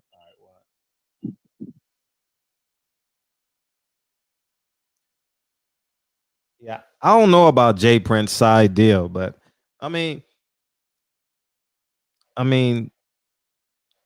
as a man, Jay Prince is a good guy. Yeah, I heard Jay Prince going up in Top Rank. I know that story. I'll share that story with you. I know that story. Play for play. Where these niggas be at when they say they doing all this and all that? 773. What's up? Peace, friend. What's happening? It's that season. Hey, what's up? What's up, man? How you feel? I'm good, man. Let me hear Nick, man. I don't want to hear that Drake shit. My nigga, this is dedication. This is anti-hesitation. It's a real nigga celebration. There you go. Hey, man, I was just talking. I got them earbuds from fam in the chat. These motherfuckers, I'm on them right now. It sounds good. Yeah, it sounds good. I got my medallion from Patty Dean. Oh. Hey, that's what's up. That's what's up. I'm recycling that black dollar, you know? That's what's up. Hey, but that's all, man. I was just gonna tap in and say I was showing some love.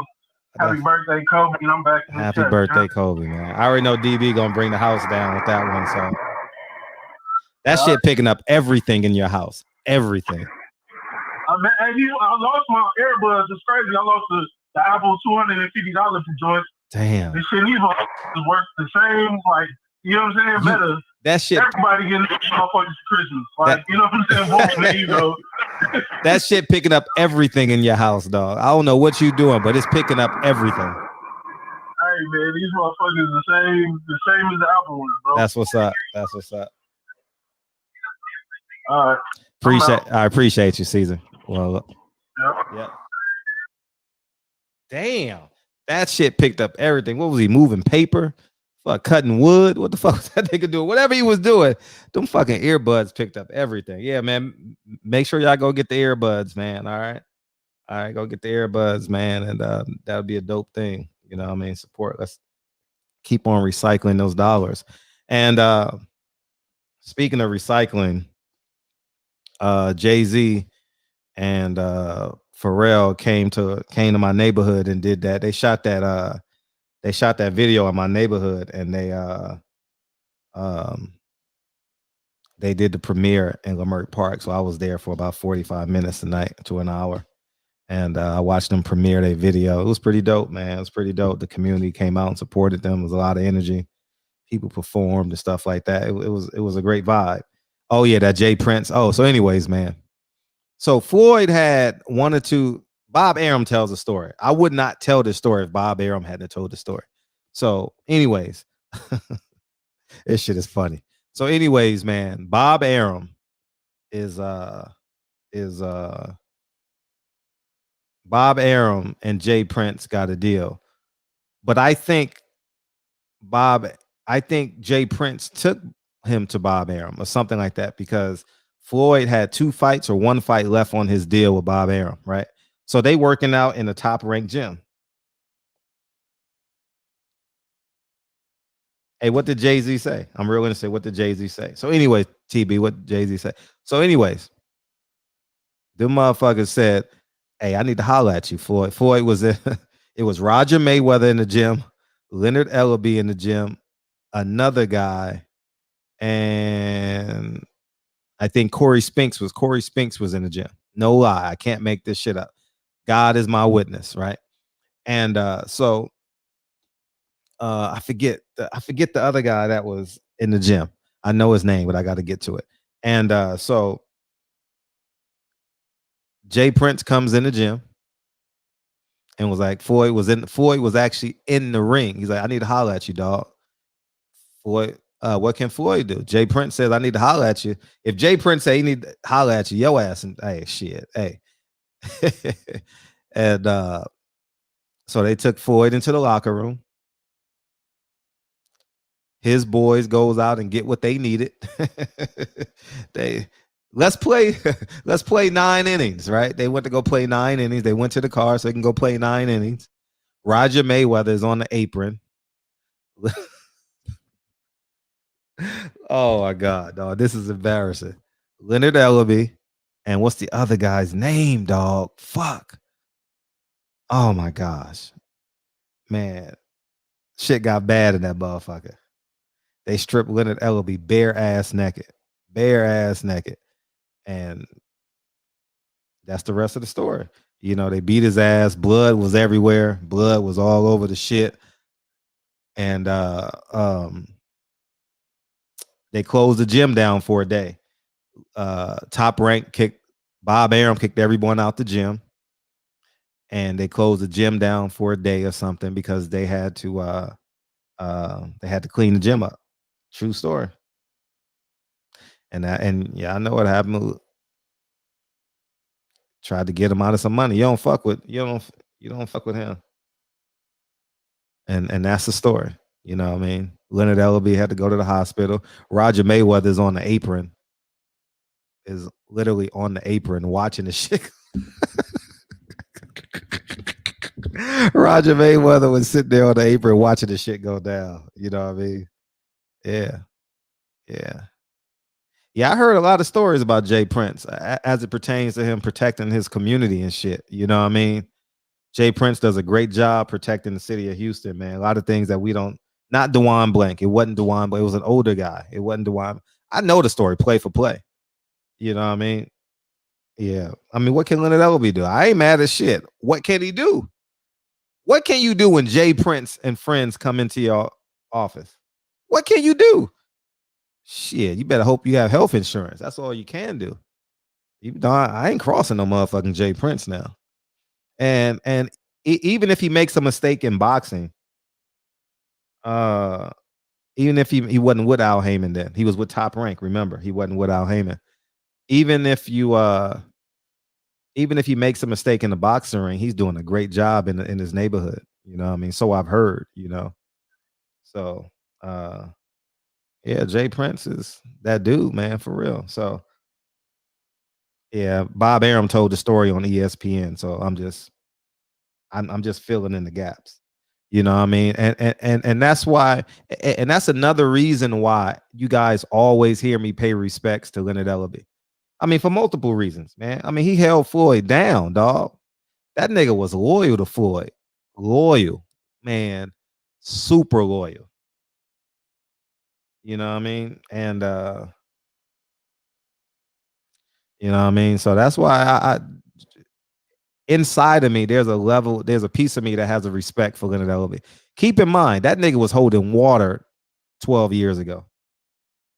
Go back and watch these old Floyd Mayweather fights, man. Hey, so the moderator, who had you on timeout, dog? Who had you on timeout, man? The moderator that put me on timeout. Oh man, these are stop trolls, not donate. Great show, always, right? I appreciate you, big homie. Appreciate you, man. Time was appreciate the story. Yeah, I mean, it's everybody knows the story. You know what I mean? Drop the link. You want to get down, but that's why I have a great deal of respect for Leonard Ellaby. Like the way he held down Floyd. That's probably I'm for real. Not that you need a lot of friends, but Floyd ain't got too many friends. I'm just gonna keep it a buck with y'all. Floyd don't have a lot of friends. Floyd got a lot of people he hang out with.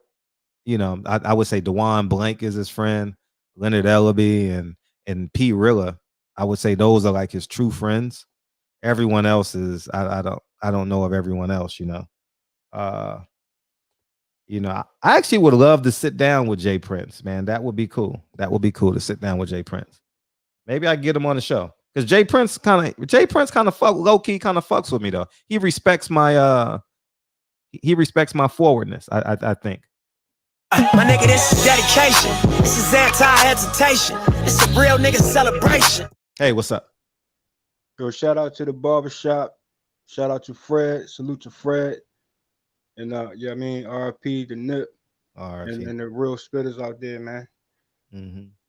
And yeah, let's come through the barbershop, man. What's going on, man? It's been a minute, Fred. I'm feeling good, man. We'll pretend we're in Danny Garcia's barbershop for your call, man. Okay. Shout out to the chat though. But yeah, bruh. Povetkin. Yeah. Oh. I guess he coming back, you know what I mean, from his hiatus. Had like good 3 or 4 consistent fights. Mm-hmm. And this KO that's shocking everybody. Bro, this KO could have happened years ago, bro. Yeah, it could have. This way back. You're right. But that fight never occurred. It should have took place a long time ago. Mm-hmm. So I feel as though, you know, in the rematch, I heard it's a rematch going down with Dillian Whyte. I doubt Dillian Whyte takes it. And that's cool because he can get out the way because, you know, Dillian Whyte been in the way. Get out the way now. Yeah, I mean? Yep. Yeah. Like the main fight that's long overdue.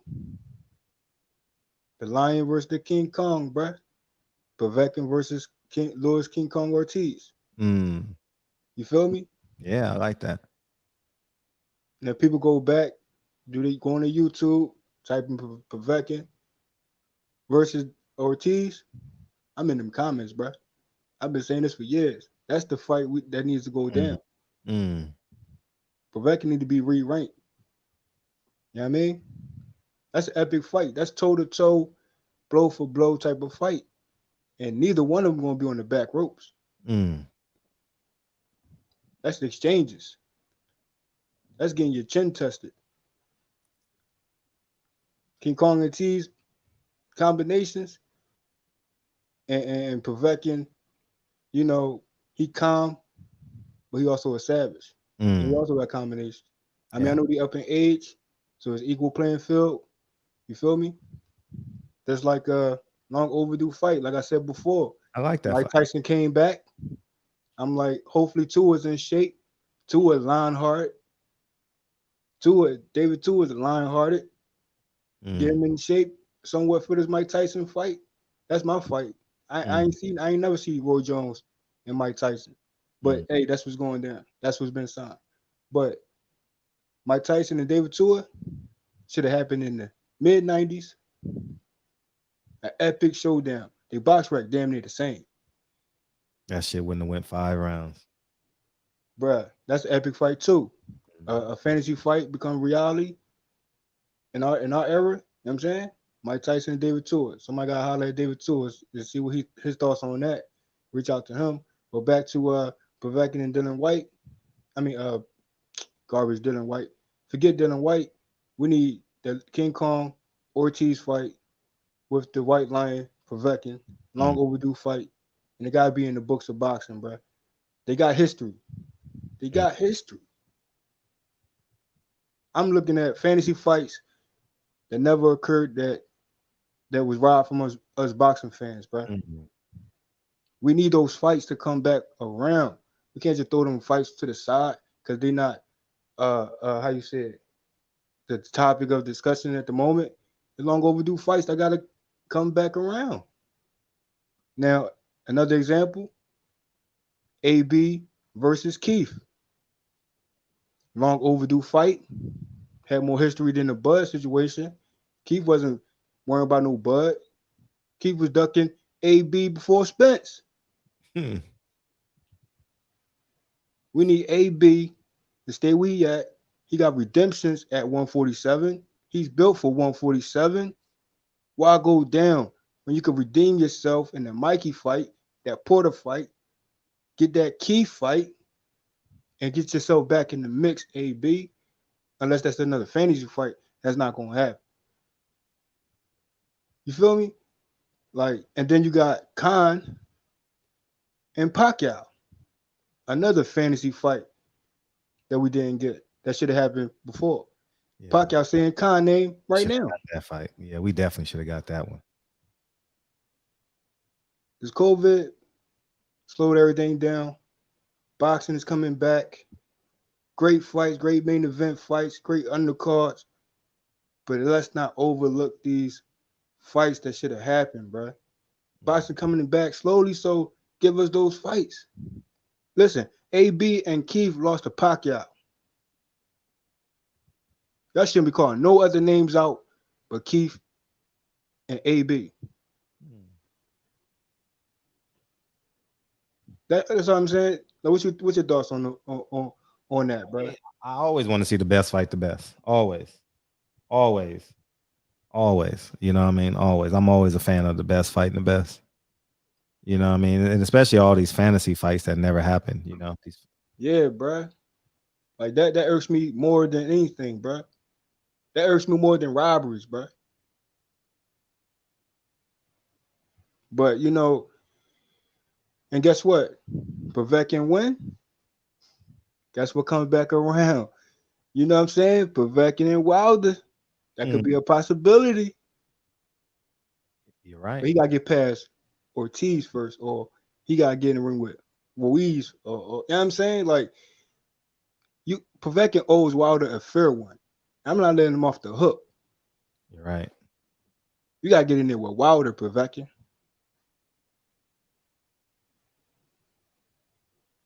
So congratulations on his knockout. Congratulations. You know what I mean? Yeah. And the talking points of garbage Dillian Whyte, these casual, you know what I'm saying? They can keep them false narratives pushing how good he is.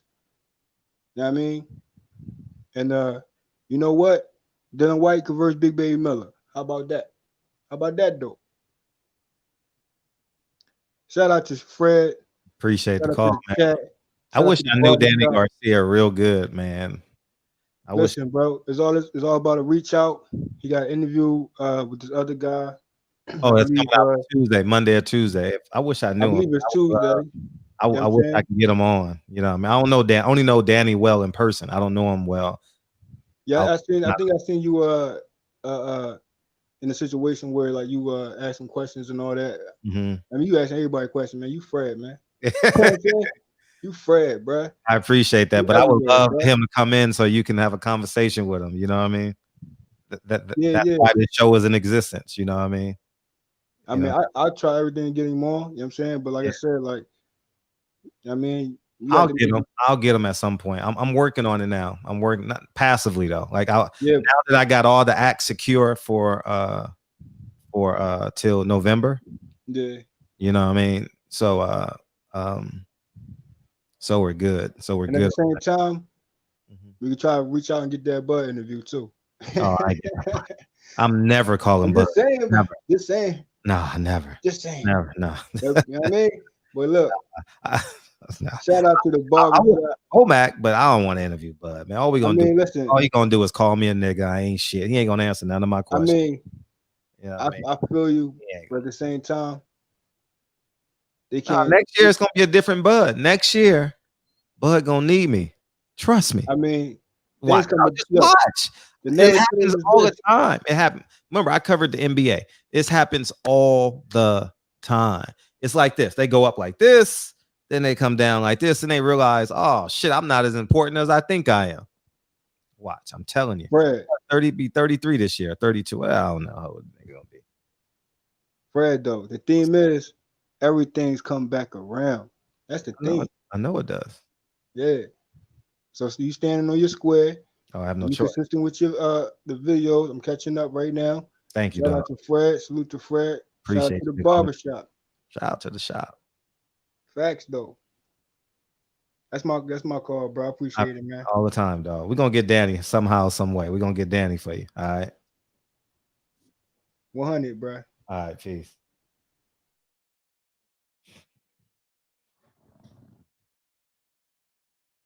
Yeah, that's another thing too.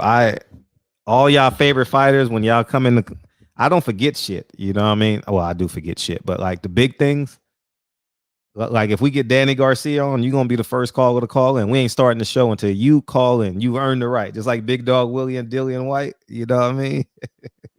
You deserve. Do you think Paulie? No, I think it was from birth, dog. Fred, do you feel Paulie Malignaggi anger grew towards black fighters after AB smashed his girl? No, I think he's always been jealous.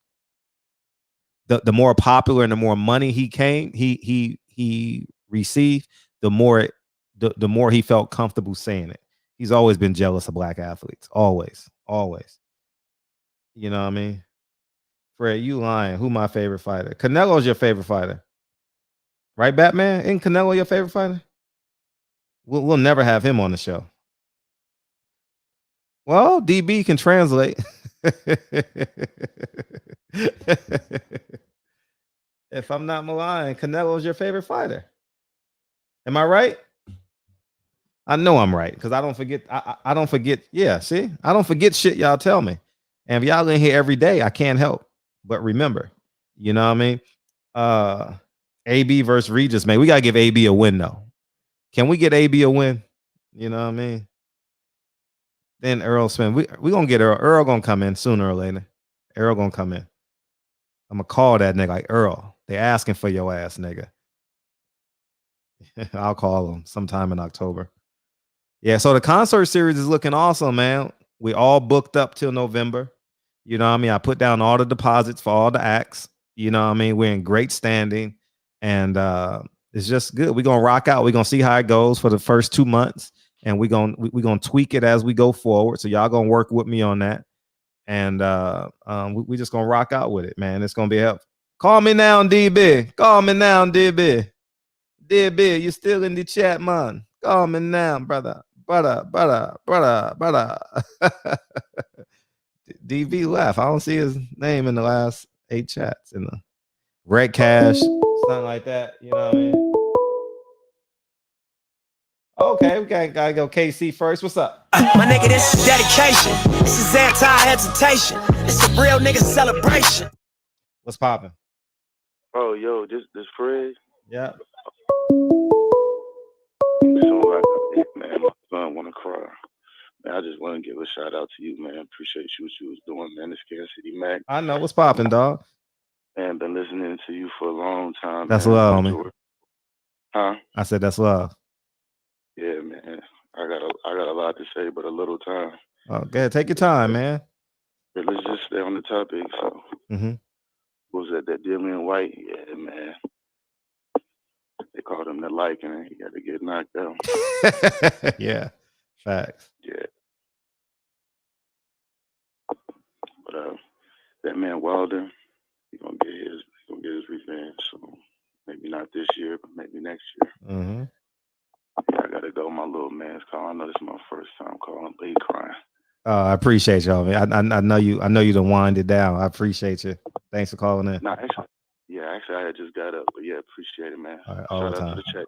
For sure. All right, yeah. Peace. Yeah, you can go ahead and call in, DB. No big deal. I got you now. Terrence Bailey want to beam in real quick. My nigga, this is dedication. This is anti-hesitation. This is a real nigga celebration. What's up, Pastor Paul? Hey man, I just want to say, man, the interviews that you've done, the way you conduct your interviews, yeah, you probably one of the best interviewers I've ever seen. Really? You think so? Yeah, man. That's rough. Yeah, you're probably one of the best interviewers I've ever seen. Oh, that's rough. And it's I mean, no slight to YouTube, no slight to the barbershop, the platform that you got, but the way you do the interviews, the way you conduct the interviews, the questions that you ask, you know what I'm saying?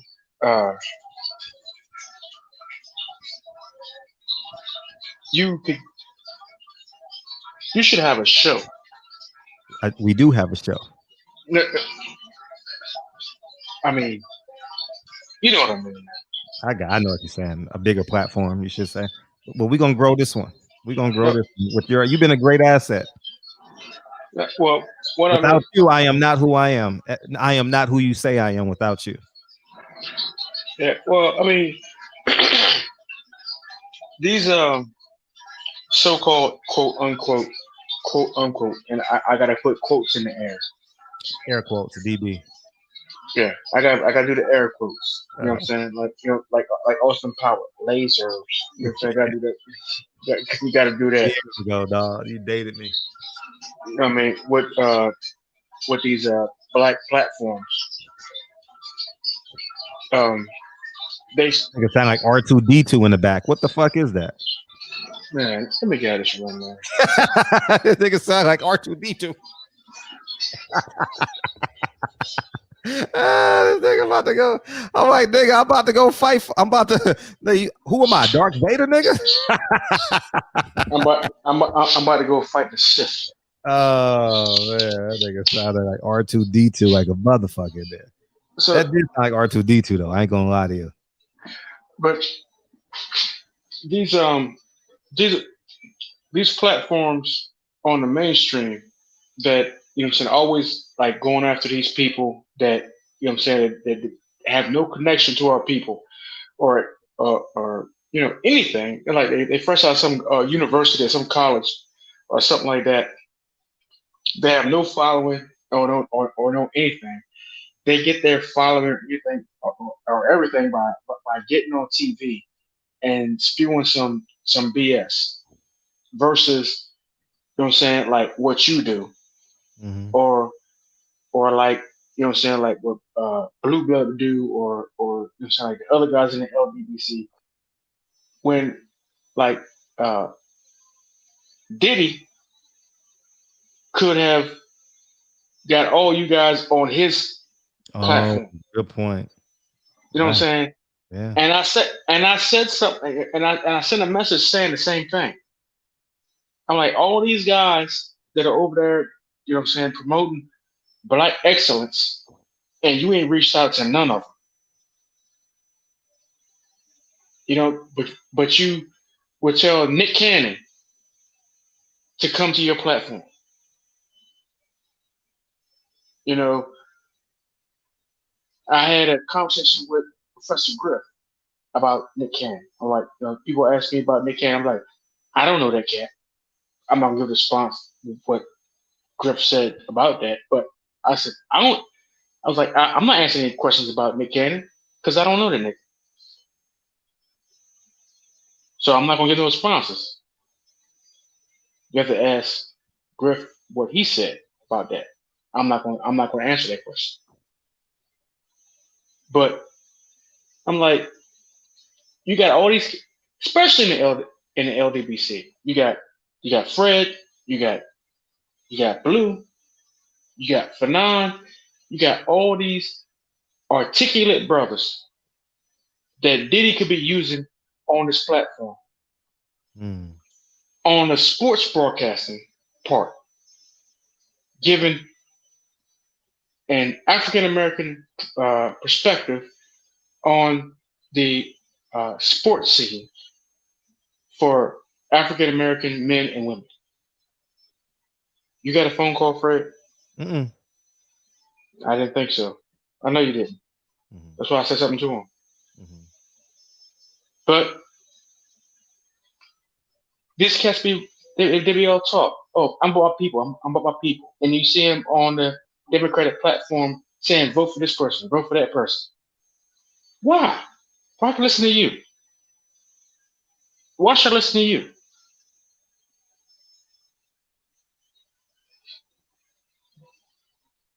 That's my call, man. I appreciate you. I appreciate the support too and your help. You've been a great, All right, bro. been a great teammate, man. Appreciate you. All right, man. You know, I help anytime where I can, bro. I know. Pass the pause, y'all. DB. He don't know how to get out of here. Let me kick this nigga out the studio. DB, call me now. Hey, I ain't gonna lie to y'all. Gary Russell has kept me entertained, dog. Gary Russell is just, we're gonna have Gary Russell back in. Gary Russell's a phone call away. Do y'all think it's too soon to bring Gary Russell back, or should we wait till he get a fight, or should we wait to get as soon as Crawford signs the show, we going live with Gary Russell? All right. My nigga, this is dedication. This is anti-hesitation. It's a real nigga celebration. What's up? What's going down, fam bam? What's popping, dog? Oh man, you know, happy Bean Day to you. Happy Bean Day, dog. Yeah. So I'm sitting here damn near pulling my skin off because I don't give two shits or one fuck about Dillian Whyte before or after the fight. Dillian Whyte was already dead to me because I knew at some point he was going to get in the ring with King Deontay and he was going to decapitate him. Facts. I think somebody already alluded to the fact that the only bad part about this is that now this dude, I mean, he was barely top 10. You know what I mean? Now this dude's going to fall into the, fall into the ether somewhere, right? This motherfucker got sent to the upper room and he's never going to get a chance to see Deontay. So, but I wanted that to be that decapitation. I wanted him to that was going to be a guillotine in the fucking ring. You know, that was that body that he was looking for. Now this motherfucker got knocked out by, come on, man. Y'all had 2 hours to do all of this shit, man. Let me get 5 minutes. God damn. I don't say nothing the whole time. Even if I got something, I just hold it into the end. And motherfuckers wait for me to get in here. Like, damn, why y'all trying to bully the young dude? Can I shine real quick? Nope. Damn. So let me see. What was I saying? I lost my train of thought. Oh yeah. So I'm pissed off because we're talking about Lillian Whyte. Damn. A gargoyle. I didn't know gargoyles could be homosexual. This nigga's a gay gargoyle with a straight life partner. This shit is crazy. And we talking about this dude for over an hour. He don't even deserve that much shine. You know, and he got knocked out by Ped Vetkin. Incredible. You got knocked out by Ped Vetkin. And you a juice head your damn self. You know, a juice head against a juice monster. And you let this dude, you let Khabib's second cousin, twice removed, send you to sit on one of the rings around Saturn. Incredible. So imagine if Deontay Wilder would have touched that same spot. You know, we'd have been saying, well, you know, Dillian Whyte, he was a good man. He wouldn't exist no more. But enough about him.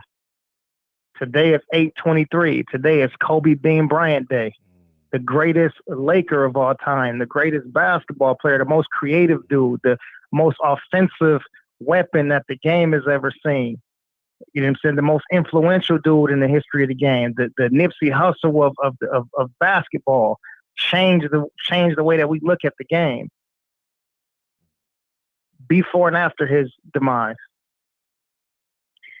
We thought that scoring 100 points in a game was something special, and it is. But Wilt did it. Wilt 7'2". Kobe Bean 6'6", 200 pounds, 215 when he gained some muscle. He scored 81 points in the new age, which is equivalent to Wilt scoring like 115 to 130, somewhere in there. With the defenses now and the way that the game moves, that 81 points is stupid ridiculous. He outscored the Dallas Mavericks in a game. And through 3 quarters, yeah. And his greatness, only him. And no shade to Bron, no shade to MJ, or whoever else they want to put in there. Nobody else would have set out that fourth quarter. They would have been like, I'm beating this team right now. Like I scored 60-something points. Like, man, you know what? Fuck, keep me in here. Let me go for 80. Let me try to get a record. Let me drive the stats up. He was like, nope. And he told B. Shaw, he said, man, you coming out of the game? He was like, yeah, it'll be another time. Should I do this shit again? Mm-hmm. And less than a 30-day anniversary away from that, he get Toronto, who we always shitted on, and gave their ass the game of a lifetime. Sunday night. It's crazy because my godpops lived like 2 blocks away. And I will always watch the games with him. And I think I took a nap or something. And I woke up and I was like, oh shit, like the game is on. So I started watching the game and I was like, you know what, at halftime, I have enough time, I'll run over there. And I can't remember what happened, but end up watching the third quarter, and I was sitting on the edge of the coffee table. First I was on the couch, and I was on the edge of the couch, and I got to the coffee table, and the edge of the coffee table, and then I was standing up, and then I got to a point where I was on my Drew Tight, and I was doing jumping jacks and jump rope. I was running around, and nobody was in the house but me. And I was hoping that somebody would just walk through the door so I could express it to them how crazy this shit was that I was just witnessing.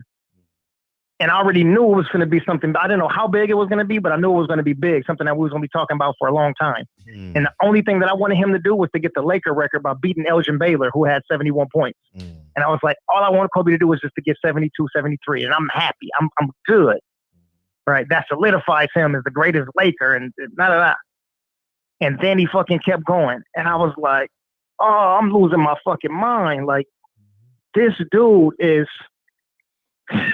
it's crazy. If you see Magic play for his career, if you say MJ played through his career, you think you've seen it all. Right? And then when you see somebody that's able to do it the same way, and in some instances, or a lot of instances, better, with triple teams on him instead of double teams, instead of taking the last second shot because he wants to, taking the last second shot because he has to, otherwise the game is done.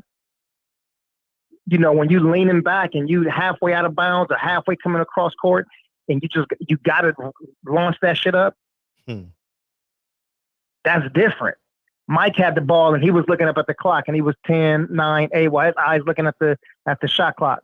He gonna take the shot with 5 seconds left. He gonna come off a pick and roll or a double team or a screen or whatever, pick and roll. Cole get the ball because who he gonna give it to? Smush Parker? He had to. Kwame Brown, Sean Brooks. Shout out to Los Angeles, but damn, what's the other dude name? Samaki Walker. Rick Fox. You know what I'm saying? And this dude still came out with 5 of them ships. And shame on Karl Malone, GP, and Fat Shaq for not allowing him to get his other one against Detroit in 2004 when Shaq was coming in out of shape, Karl Malone faking an injury, and Gary Payton was past it. And we would have got swept if Kobe didn't shoot that three at the buzzer to keep the Lakers in the game, in the series. I mean, it's crazy. So what's your favorite Kobe moment? Hold on, before I get there, let me tell you my favorite moment. It was a moment that literally gave me chills when the Lakers were playing. Kobe's dribbling the ball. Come on, man. Come on. Please, peeps. Go ahead. Man. Kobe falls to the ground. He gets up. He tears his Achilles. That's my favorite. His face is just drawn. He looked like he just lost 15 pounds. He walks to the fucking free throw line. Don't help me. I'm going to fucking do this. He walks through the free throw line and he sinks 2 free throws that really didn't mean shit, but he had to do it because of that type of resilience that he has, because of his character, because of that Mamba mentality. He stepped to that line and he sank those 2 fucking threes. And if I didn't cry, I had fucking tears in my eyes, but I had chills all over my body. I was like, this dude is a fucking, we say such and such is a beast and such is a monster. It's just a figure of speech. This dude was literally a monster. He stepped to that free throw line and sank those 2. And that was just as important as him beating the Mavericks in 3 quarters, of him going to MSG and scoring 55 points, or then scoring 60 points at MSG when he had that reverse dunk on Latrell Sprewell under the basket, when he had MSG going crazy screaming MVP. Yeah. When he got to different arenas and had people screaming MVP. I mean, this is up there with that 81-point game. There's a lot of shit, man. When they played against Phoenix in the playoffs, when he hit that buzzer beater and pulled his jersey to the side to show his heart. Yeah. He got a lot. But what's your favorite? Everybody in the chat can tell me too, man. What's your favorite Kobe Bean Bryant moment? Well, my favorite is that moment, and the top 3 I posted today on my Instagram. The first one is when Chris Rock is talking to him and he's locked in. Chris Rock is talking all that shit, and then the other one is when Matt Barnes faked the ball at him, and then the third one is the torn Achilles when he got up on his own, walked court, and then made the 2 free throws. They were fighting for the 8th spot in the West, and then Dwight Howard proceeded to get kicked out of that game, if I'm not mistaken. That's right. The same Dwight Howard he dunked on.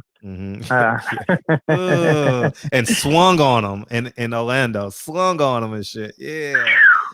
And then that same Dwight Howard. But that wasn't that after Tracy McGrady though? Yeah. That was Tracy McGrady came down and dunked, right? And then Kobe with the very next play, nigga went baseline. The very next play. Come on, man. Yeah, I got so many. Pretty sick. Man, I had the shoes and everything, dog. Kobe was that nigga for me, dog, for real. Yeah, that's, man, real life. I done seen plenty of dudes, you know what I'm saying, especially in LA, because everybody got a house out here. No matter where they play at, they all want to get a house out here. They get an apartment for the summertime or whatever. So we always see these dudes. I mean, for me, you, D-Man, Patty, Jarvis, like we see these people all the time. And we see them so often, like sometimes it doesn't even mean anything to us to ask for a signature on something. You know what I mean? But when you see Bean, that shit is different. You got to get something signed. Yeah. You got to go say what's up. And every single time, I think, and this is before I met him, like through the gym and work and everything. Every single time he signed something. Every single time. Really? Every time. And that right there always stuck in my head too. Obviously, the guy was a real monster and a beast on the court. Really respect his business acumen.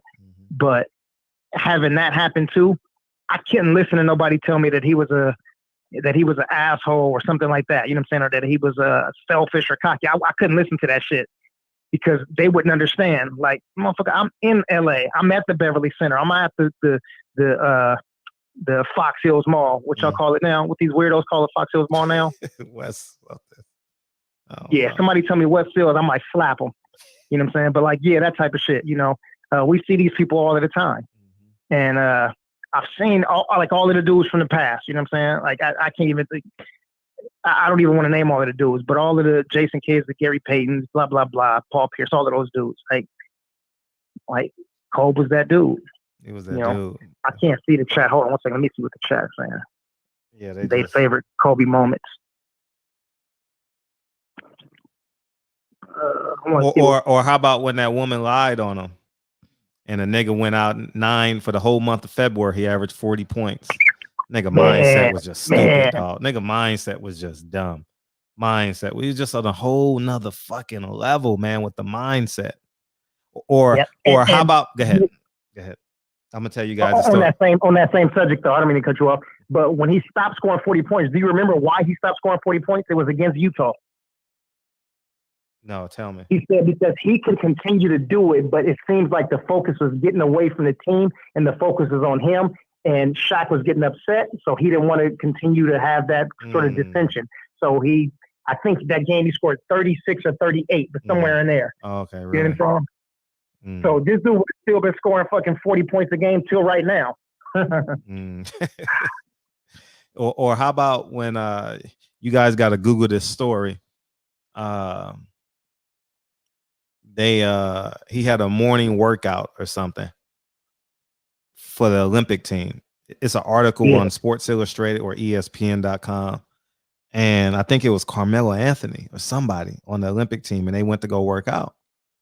Yeah, Carmelo, D Wade, and Chris Paul. It was something like that, and they all went to go work out, and Kobe was already lathered up for the workout, right?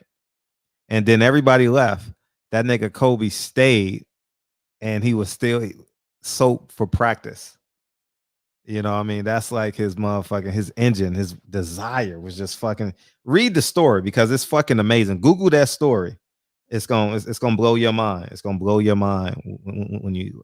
And Kobe was that dude, man. Man, if y'all never really competed against me in basketball, but I was like a motherfucker. You know what I mean? Like I was like really a pit bull. You know what I mean? Like my mindset, like I would just, man. I patterned my mindset after Kobe. Isaiah Thomas and Kobe. Those are the two guys in basketball I patterned my mindset after. Just a dog, man. Fucking dog, man. Yeah, he's gonna be sorely missed, man. You know what I mean? And the things that he would have potentially did for our city, man, the power that he would have had that would have advanced us further, you know, like, man, he just would have did so much for us, you know. See, the brother Mir said they used to destroy my dude on them sports shows. Man, they had mad disrespect for him. It's funny is because the things they called Kobe selfish for then is what they praise guys for doing now. Exactly. If he played now, he'd definitely score 40 points a game. Yeah, like without trying. Nobody plays 15 free defense throws now. a game. He would shoot 15 free throws a game. And I used to tell people, y'all better pay homage to this nigga now because y'all think Kobe's are born every day. It's not a Kobe in the league right now. As good as the league is, there's no Kobe Bryant in this NBA. Dame Lillard is just becoming this in his 7th or 8th season, and he still falls short because he's small. So I mean, and he's rare, man. He's rare. He's one of one. Now, you know what I mean? And we got a chance to see every shot, every dribble, every pass, every made basket, every injury. We got to see him go through all that shit for 20 years, dog. 20. There was also a pretty epic moment too. You can Google this. It was after one of the games, one of the playoff games, and there was a French reporter that was there basically covering. Oh yeah. The niggas. Go ahead. I'll let you tell the story. Go ahead. I ain't gonna ruin it. That shit was dope as shit. Go ahead, tell the story. So he starts talking to the French reporter, and then they like, man, Kobe speaking French. So the Italian reporter is there to report Kobe. Kobe starts speaking to him and doing the interview in Italian. Yeah. The Spanish reporter is there. He starts speaking to him in Italian, then he goes back to English. Yeah. And they say, what can't this fucking guy do? You know what I'm saying? Like that type of shit right there, that's Mamba mentality. Facts. teaching himself how to play the Chopin and Beethoven songs and never took a piano lesson and taught himself how to play. Yeah. That shit right there. Reggie Owens, you said it right, big bro. He is an outlier.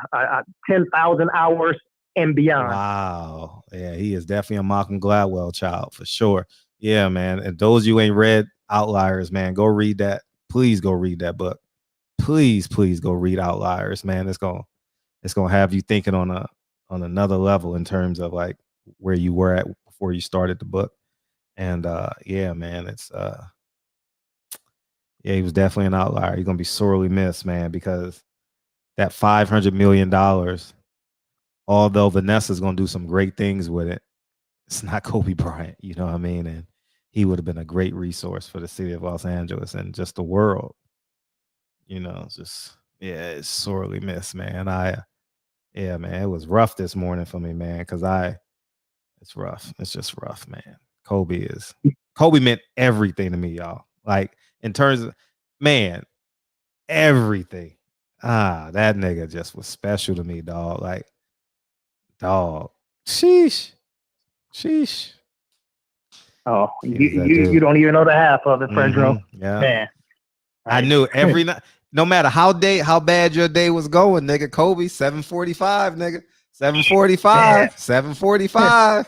That nigga gonna be there. That nigga, I don't give a fuck what's going on in your life, nigga. See, that's another thing too. See, through Kobe's life, it was the evolution of Frederick Hawthorne, right? And so, like, I can attach like every moment of my life with a Kobe moment. You know, I'm like not parallels in terms of like I do the same thing Kobe do, but as he ascended is as I ascended, because I'm 95 out of high school, he's 96 out of high school. So the Kevin Garnett era and all them. So I grew as they grew, you know, and it's just it'll never be another like him, man. 20 years, one city. It'll never happen again with these contracts. Never, ever. Yeah, never. Did you catch my metaphor when I said made grown men cry? Yeah. Not only on the basketball court, but like for us at home, like just changing the way that we see things. I watch your video, yeah. You know? I think I put in the thing, make grown men, something like that. He said something else. But yeah, he was invincible to us, man. That's why I was like, he's dead. And for those of you who don't know, this is how like, and I'm not glad, but remember how I just said, just hit me right now, how I said the parallels between Kobe and I? Yeah. I was celebrating, right? Because I had just invested $1 million on the property that I just bought, right? And that day we had inspection. And I was jumping for joy. The inspection went good. I'm running around with Lincoln and shit. I got Lincoln and Kennedy running through the building and shit. I'm like, yeah, we about to own this, man. This gonna be yours in 20 years. Yada yada. 15 minutes into the inspection, it was a Sunday. Kobe dead at about 10 o'clock. I'm like, huh? I'm like, hold up. I didn't believe it. So I obviously I'm checking, I'm refreshing everything, refreshing. So I said, let me go to TMZ, Kobe dead. I'm like, nah, this shit ain't real. They can make a mistake. And then I have the video. I got it on, because coincidentally, we were recording the inspection. We were recording the inspection. And they say, Kobe, I'm like, what the I have all the footage. And not on purpose, but just by accident. I just don't, you know, I mean, it's kind of like the Earl Spence accent. I kind of didn't want that on my, you know what I mean? Yeah. You know, so, but yeah.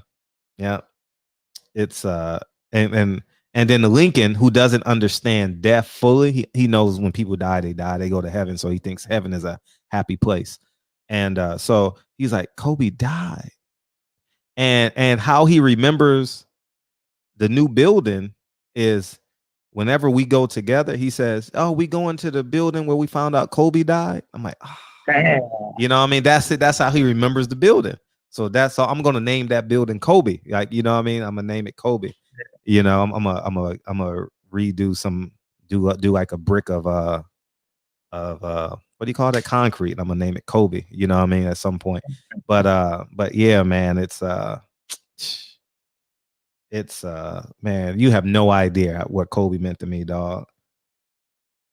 Man, boy, we speaking the same language. Yeah. J.A. said those K-Count nines. That's why I said, nigga, when he was on the East Coast, nigga, 5 o'clock or whatever time, 4:45. You know J.A. is from LA. Yeah, J.A. from down here. K-Count 9, nigga. Before they got that big deal with Time Warner. Yeah, man. Yeah. That was that. Yep. I knew it, man. Yeah. Every man. Yeah, man. I wish some of these guys from Pico Rivera would call in, man. I'm not sure if they look, but man, they'll tell you, man.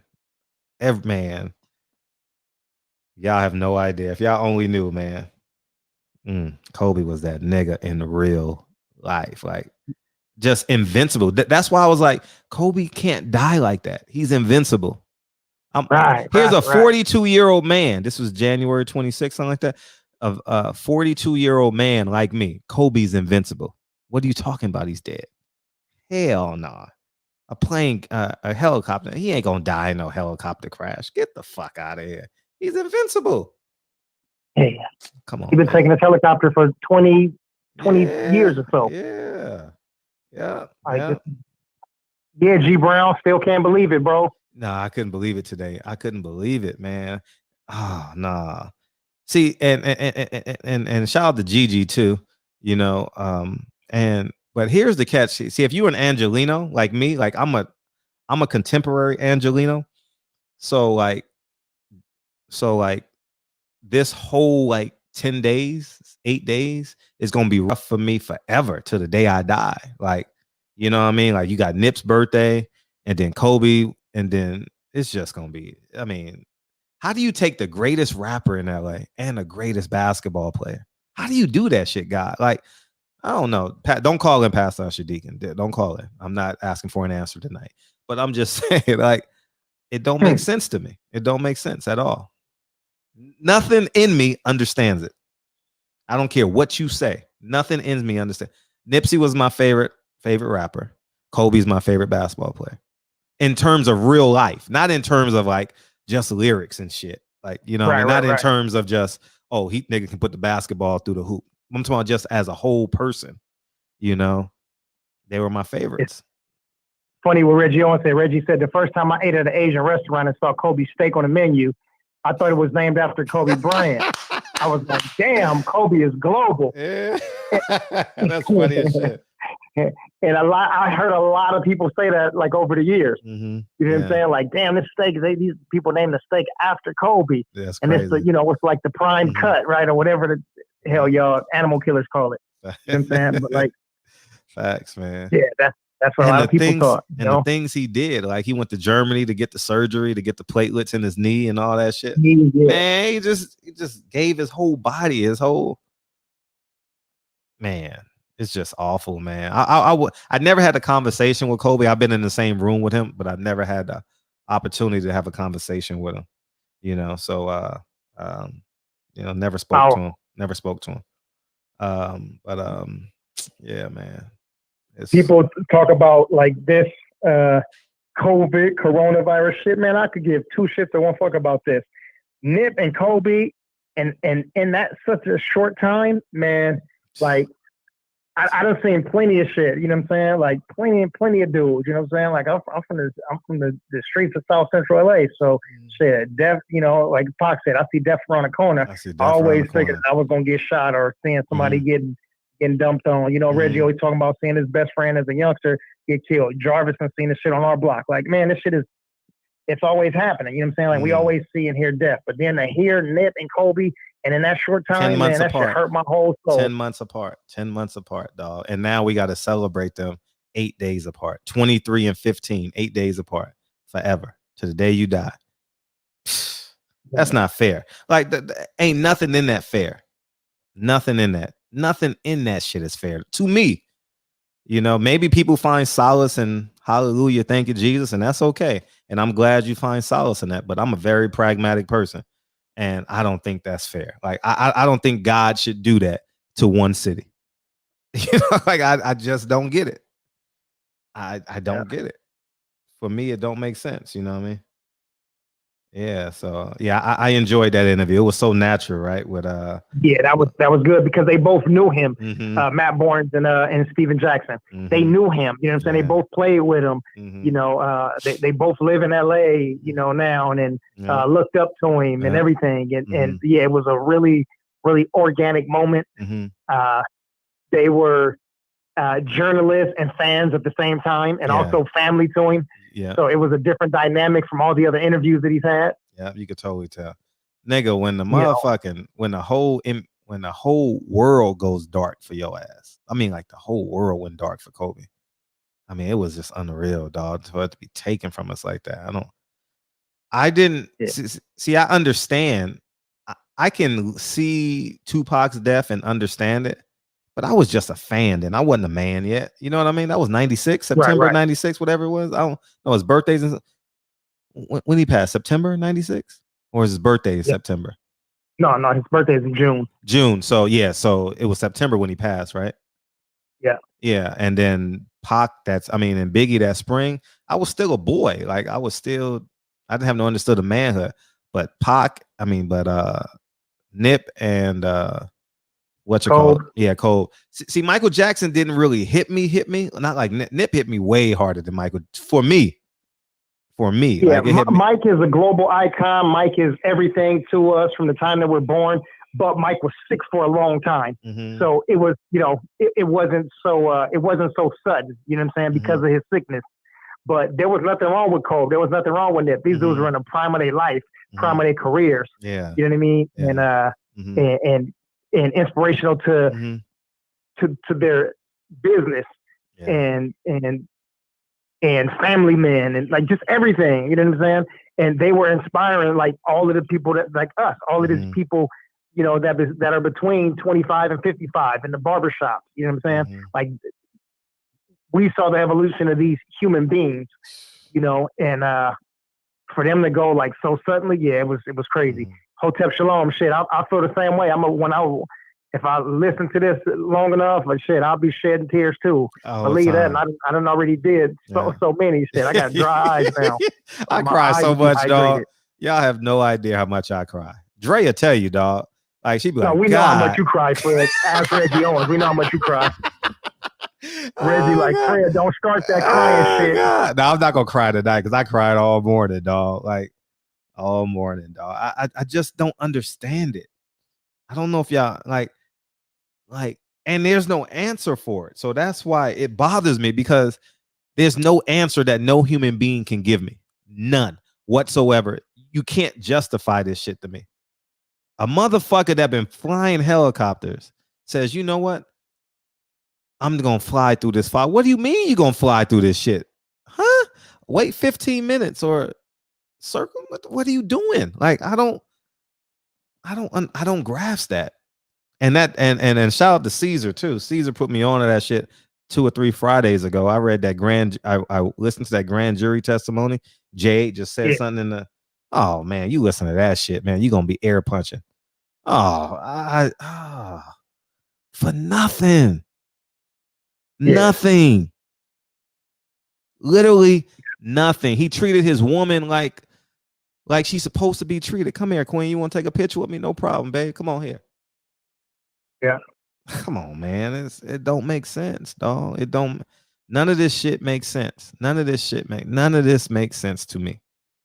Yeah. And not only that though, for people that's from here too, we also lost John Singleton. So yeah, John Singleton. Like for people who've seen Baby Boy and Boys in the Hood and stuff like that. Like, John. Man, and he was also working on not that bullshit Pac film that they put out, but he was working on a real Pac film to possibly be released in 2021. Yeah. And for him to go like that too, you know what I'm saying? Like, man, this shit was crazy. Hey, Mir, I hear you, bro. I think a lot of us didn't hate Steve Nash to this day. And it's not his fault, but yeah, he got them MVPs that Cole should have got. Him and Dirk, you know what I'm saying? Cole should have had 5 or 6 MVPs probably. But, the league just hated on him and the journalists hated on him so fucking much. Because it was like, there's no way that this guy can be so good. You know what I'm saying? Like, it just can't be. And for some reason, I don't know why they hate our people so much, but they loved Michael Jordan, and they would they would fucking give one of their arms for this dude not to break some of Mike's records. You know what I'm saying? And the closer he got and the more maturity he got, and when he lost a little bit of athleticism, you know, from number 8 to 24 and got a little older, and the knee surgeries and the broken fingers and the torn shoulder and the rotator cuff, like all these different things, and the broken nose, like he started losing the athleticism, but his basketball acumen, like on the court, he became more aware of everything. He was able to pass better now. His shot became more consistent and more fluid. You know what I'm saying? They was like, man, we can't shut this fucking dude down. Like, no matter what happens, like this dude keeps finding a way to be successful, you know, on the court. And minus that Denver bullshit, other than that, like, me and dude been like squeaky clean, and they just couldn't understand it. So they had to find a way to beat him. How can we beat this fucking nigger? They had to make sure that he didn't get those MVPs. Kobe got one MVP, dog. Kobe got one MVP. Get the fuck out of here. Yeah. That's like that's why certain stats and awards don't mean shit. That's kind of like the WBC, and I don't want to take it to boxing, but the WBC is the same thing. We don't give a fuck about the WBC belt. We want to see Deontay Wilder fight. He have no belt at all, and he gonna fucking do 1 million views. Like, we finna watch him fight. That's our fucking champion. Yeah. You know, so fuck those MVPs. We wanted to see Cole get out. Big facts. Yeah. Yeah, man. Getting back to John, I remodeled a house on his street, you know. So I used to see him every day. Every day. He lived on a cul-de-sac too. So, and I work out with him at 24-Hour Fitness on Slauson. He's an introvert a little bit, you know what I mean? Never spoke to him, but I would wave at him, and because he drive by every day when they're taking the materials and shit. And I mean, he was a regular at 24-Hour Fitness when he wanted to work out. You know what I mean? I don't know how often that was, but you know what I mean? And, you know, so, and I had him, no, but yeah. So that's what it is. So I see him often. I mean, often, like super often. Yeah, so it's just, yeah, man, it's awful, man. I don't get it. Yeah, let me see. PGH Big Dog still pissed that Kobe got one MVP. Absolutely. That don't make sense at all. Complete bullshit. Beyond bullshit, man. Beyond. Man, he locked up dudes on defense. He shoot too much. He asked for the best player on the other team. Other than the center, from 1 to 4, whoever the best player on the other team was, he asked Phil to give me that defensive assignment. I'm going to lock his ass up. He should have 4, 5, 7, or 8. Yeah, Icy, I don't know who you are, man. I don't know what IOTBA is, but yeah, we're not fooling with it. We're not affiliated, but man, y'all all free to come to the barbershop and catch a fade, you know, or y'all can come to Crop 360 and catch a fade. Have it your way. Anyhow, Taiwan Berry Hill, brother, man, what's up, man? G5 Gabe, you in late. What's up with you, family? H Money, love you, bro, but it ain't Haney time right now. It's Kobe time. I want to hear shit about Dillian Whyte. I don't want to hear shit about who else fought? What's his name? Sean Diddy, Sean Porter, whatever his name is. Yeah. Like, I don't want to hear about nobody else. You know what I'm saying? We're gonna rock for about 4 more minutes. I'm gonna call it for free. We're gonna do it for about 4, and it's all about Kobe. What's your greatest Kobe moment? You like the number 8 or the number 24? You like the Afro Kobe or the peanut head with that one and dunk contest? You like that wraparound fake pass and that hook shot in the All-Star game? What you like? You like when he dropped that 55 on Mike and was whooping his ass in the first quarter and was dropping them dogs on him when Mike fell down? What you like? You know what I'm saying? You like that wrap around the back, 360 turn, reverse dunk? What you like? Oh, man. What's your life like? Mine's great. Made it out the hood despite the city crime rate. That's what my boy Nip would say. Hey, man. See, I'm 42, so I go with 24 because I'm 20, because I'm old now. You know what I mean? Question for you and a question and another question for I can't see everybody in the chat, but JA, for Jarvis, Big Lloyd, if y'all in there, Patty Dean, Reggie, for all the people that's from down here, because y'all know the Staples Center and like the whole setup. So there's supposed to be, according to some sources, 2 statues. Where do you think those statues should be at the Staples Center? And so originally, let me tell you real quick. I got one. So when me and my pops first heard about it, I was like, man, they got to do both jerseys. This is like 6-7 years ago. Like they got to do both jerseys. Got to. Yeah, they got to do the 8 on the front and with the 24 on the back. My pops was like, man, that's a great idea. And then we heard like a couple of weeks later that they thought about doing 2 statues. And when he got both jerseys retired, it was like solidified. So, but where do you think they should put those statues at? Oh, I don't know where, but I'm gonna tell you one they got, but it blocks the number. But when he does the against Phoenix and pulls his jersey to the side, and he puts his bottom jaw out, you know what I mean? The bottom jaw. Yeah, when he was scowling. Yeah. Yeah. Oh, that's classic code, man. Or when he gets on the thing and be like, 5, nigga, that's 5, nigga. 5, nigga, 5 with the hat to the back or some shit. I think it was. That's 5, baby. That's 5. Oh. So many moments, dog. So I don't know what they're gonna do. But those would be my 2. Like, those would be my 2. Yeah, that's funny. When I was down there, Fly High, I thought the same thing. I was looking like, get rid of that fucking Oscar De La Hoya statue. I noticed. I was waiting. I said, is he gonna say, you didn't say Oscar? I was like, yeah, that's my nigga. Yeah, get that shit out of here. I seen that shit today, and I was down there last night, this morning, and then later on again, you know what I'm saying, in the daytime. And tomorrow I'm gonna go by the Great Western Forum, the original house that Kobe played at. But I seen that Oscar shit, and me, you know what I'm saying, I'm standing there with a bunch of people and shit, you know what I'm saying? People came from everywhere today, and that shit was crazy. I had people from Cleveland, I had somebody from Finland, somebody came from Sweden, somebody was here from Kenya, like people from all over the place. Like, man, just like what y'all here for? Just visiting, like, shit, we came for this. Like, we came to get some pictures and stuff, and just to see if we could get inside the Staples Center or whatever. Like, this shit is crazy. Like, people can't even travel. How the fuck you get over here from across the world? So people was there, and all of these people was looking at the De La Hoya statue like, why is this here? He don't deserve one, dog. Shane beat him twice, dog. Shane beat him twice. Yeah. I don't understand. And in the South, when they was taking down all those Confederate statues and stuff like that, this should have been one that we should have pulled down right here. You know what I'm saying? Because he had along those same lines. A bigoted, racist, homosexual. Like, man, get this dude the fuck up out of here. You know. So we put a statue up there. Let it be somebody that get this dude out of here. It's fucking out. Yeah, we had him the 17-41. You're right. Kobe's death felt different, especially if you're from LA, because we had him from 17 to 41. You're right. Man, I mean, I'm literally, our lives are parallel. Like, man, I just know whatever kind of day I was having, I knew Kobe was coming on 7:30, 7:45, 7:43. That jump ball was going up. I know it. You know what I mean? Whether I was too tired to stay up for the whole game, but I knew that nigga was there. You know what I mean? For real.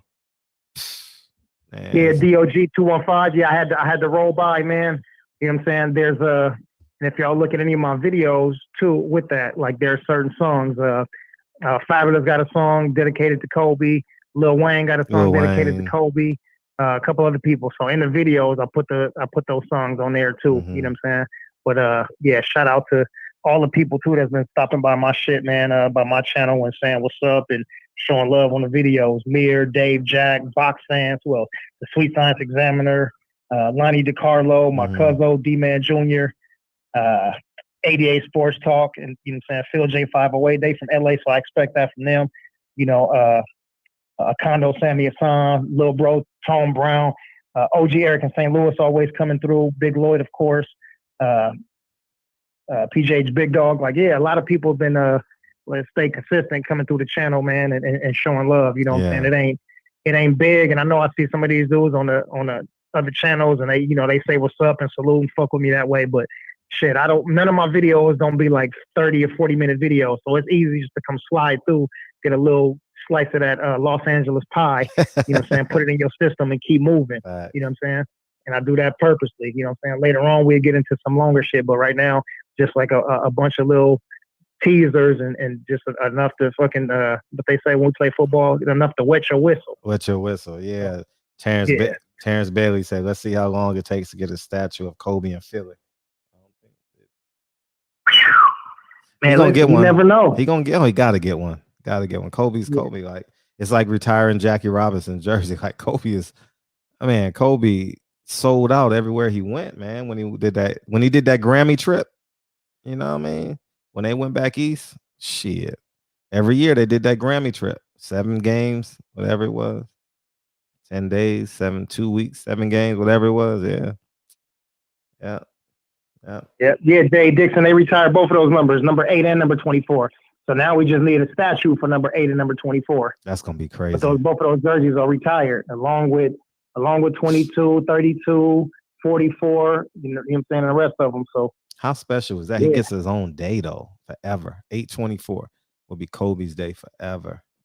I was just telling somebody this earlier today. So Kobe Day is actually on April 13th for the people who don't know that. Kobe Day for the one at the Mayor for Los Angeles is April 13th. Mm-hmm. It's Orange County. That's the day that he scored 60 points in his last game. In his final game. Mm-hmm. Yeah. But 8/24, man, that's gonna be the unofficial day for Kobe for us anyway. Like 8/24, Kobe. You know what I mean? Yeah. No Walking, living legend, man. I feel like Kobe. Yeah. I just dropped 60, man. I feel like Kobe. The motherfucking beans, man. Yeah. See. Well, let me see. R.I.P. to my ninja H Money, right on. Kanye. Fox, Batman. So Fred, who we got? I know, man. I could keep talking about this shit until 1 o'clock in the morning. Yeah. So tomorrow we got a podcast coming in, man. My Skin is My Sin podcast coming in. The partners coming in, and then we rolling free for next week. And then next week we got a loaded week. We got a guest Monday. I keep Sundays open so we can react to boxing. So now unless it's a boxer, and then we got the concert series next Tuesday, so I'm gonna start promoting that. And then Wednesday we got Cheryl Dorsey, and then next Thursday we got Professor Griff. That shit gonna be fire. Oh man. I'm just gonna don't miss that shit, and y'all gonna be active participants in that shit too. All right, just don't be long-winded on the phone, niggas. All right, because I know everybody want to come get it. So, but yeah, man, that shit gonna be that Professor Griff about to be. We gonna shake the world. We gonna fuck up the world. Fuck up the world. That's what that. Yeah, that video gonna be the shit. Gonna be the shit. Big shout out to Hotep Shalom. Big shout out to Hotep. Just sub right now. I just seen that. Mm-hmm. Much love. Oh, what'd he say? He just sub to your boy. Oh, yeah. Right on, Hotep. Appreciate the love, bro. Yeah. So we got that. I'm about to post that. I'm about to post that flyer right now. And yeah, man, we're gonna rock out for the rest of the week. And then it's like we loaded because I'm trying to so what I'm trying to do is if we have guests, I'm trying to get them all on Monday. Concerts all on Tuesday, and Cheryl Dorsey all on Wednesday, and then Monday, and then Sunday and Thursday will be like our day. So I'm trying to schedule it like that because if not unless it's an emergency schedule, you know what I mean, like a guest or something. Because I asked everyone to come on. So, but yeah, we locked in for the concert, man. We're completely booked through November 1st. So we got to get acts for November, but we're completely booked. And that's a beautiful thing. So we're going to rock out the first 8 shows and see how it look. And then y'all give me y'all feedback. And if y'all want to keep going with them, we keep going with them. If not, we'll think of something else. You know what I mean? That's just going to be fire. And you know, somebody going to steal it after probably after the first one, but after about 2 or 3. Yeah, for sure. Somebody going to jump right on board and, imitation is the greatest form of flattery. You know what I mean? Nothing I can do. Yeah, but I'm paying the guests. You know what I mean? Like I don't want nothing for free. You know, so. Reggie, you gonna continue this, man? We still finna do KB24 respecting the GOAT, the Mamba. Reggie Owens. I wanted to do a video today. Continuation of Mamba Day. I don't think I would have made it through the video, so I'm glad you carried me. But I knew that we were going to talk about Kobe tonight because I knew you end the show. So I was like, yeah, we're going to talk about Kobe for 30, 40 minutes. And but I just wasn't in the mood. I wanted to out of respect, but I was like, man, I don't know. I don't know. So I just left it alone. Yeah, shout out to Lavelle Jones. I already thought Lavelle was sub, man. You know what I'm saying? I always see my bro, but Lavelle Jones just sub to your That's what's boy up. too. That's what's Getting up. a little look. The birthday love is still coming through, man. So appreciate that, Lavelle, my bro. Yeah. Let me see. What did Reggie say? Did Reggie say he going live after? Yeah, start the online school tomorrow. Okay. So Reggie, you in daddy mode. Nothing else after this. All right, cool. Well, H Money been having some live shows too so anybody who available, I think around 6 o'clock or 6:30 or whatever. H Money been having the Haney family on there and showing some love too. And Reggie been on a couple of shows. So when y'all look at Reggie's, I don't know if they call it the wall or what's that thing, Fred? When y'all post stuff up, it's not a video, but it's like a little, what is that shit called? Where you can advertise, you do like little advertisements of what's going to be coming on the shows and all of that. Say it again. Damn, what is that called, Reggie? It's a little thing. But anyway, Reggie been on a lot of shows, so y'all just go to Reggie's station and he'll tell y'all whose show he's gonna be on. And yeah, been some pretty good shows, man. We're talking about religion, politics, boxing, fatherhood, all kind of different things. But yeah, man, we got a lot of good. Renee Box Young, I think that's one of the shows from earlier today. I can't remember. Reggie was on another show. If you're not already subscribed to Box of Conversations with Reggie Owens, if y'all not already on this right here, hit the thumbs up, like and subscribe. And in the next 2 minutes, if you want to send a super chat, we greatly and graciously appreciate the super chat. So you can tip your barber. You can tip Frederick Hawthorne right now. We will accept these. The collection plate is happening on your cell phone. All you have to do is look in the bottom right-hand corner. The bottom of your will heart. flow back to you abundantly. The bottom of your heart. Yeah, I'm glad you put that in the chat earlier, Red. I'm gonna do a response video to them. I'm glad you said that to the grand jury videos. I'm gonna do that. So I'm excited to hear what you got to say, Reg. I'm real excited. I thought about doing it that night. It was just too much to intake. You know, Pandemic Pete playing like a bum. Oh man, yeah. Let me get out of here so I can watch some more Kobe videos and look at his Wikipedia a couple more times and look at some of my signed basketballs. And he signed a Dodger baseball and a Dodger cap for me one time because I didn't have nothing else. He did? You know what I'm saying? That's dope. Yeah, facts. And one time I was at the gym and I had a Gold's Gym shirt on. He came in there and I'm like, shit, you know, I don't be asking you for nothing. He started laughing and shit. And I just handed him the marker and didn't say nothing. He just signed it right on the shoulder. You know what I'm saying? So like I got plenty of stuff. You know what I'm saying? That's dope. So, that's dope. Yeah, that's what we're dealing with. That's the kind of beast and monster that we're dealing with. You know. Beautiful. Let's see. All right, man. So let's shout these dudes out. Boxing Conversations with Reggie Owens, G5, Gabe in the building, Hotep, Shalom. Oh, there we go. Corey Lee Boxing. Whyte got iced. What you say?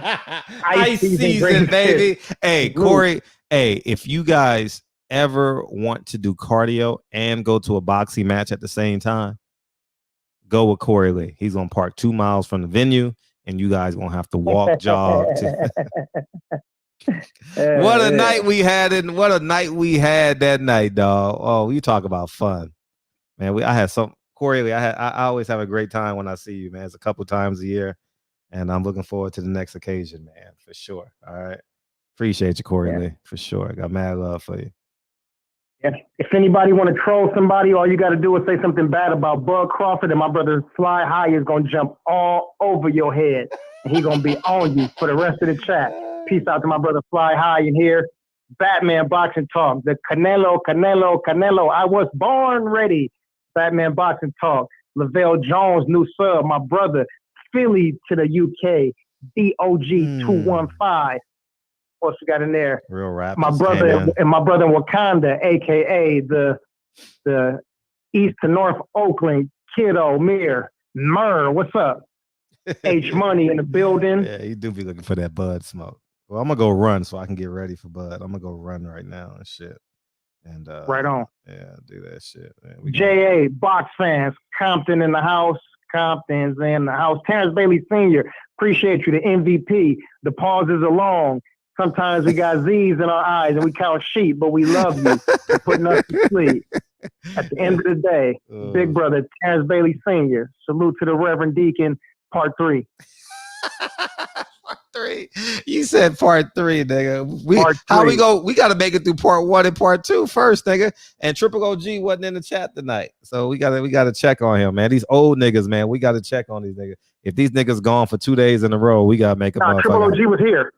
Oh, he was? He was one of the first ones in. Yeah, Okay, he good. shouted me out like as soon as he got in. Okay, yeah, good. Okay. Absolutely. Okay, good. J.A. Dixon here. J.A. said, I had the pleasure of seeing Kobe play in Atlanta. It was a movie. I remember that. Like one of Kobe's last games there, they screamed MVP so loud it was bananas. I got a cousin that stay out in Buckhead, and he was telling me he was at the game, him and his son. He said it was crazy. He was like, it was louder than most of the times at the Staples Center. They was going crazy in Atlanta for Kobe. Yeah. So as they should, though. You know what I mean? Probably the only game they sold out too. Yeah, that BBB was a bigger promotion than anything Top Rank did. You right, nigga.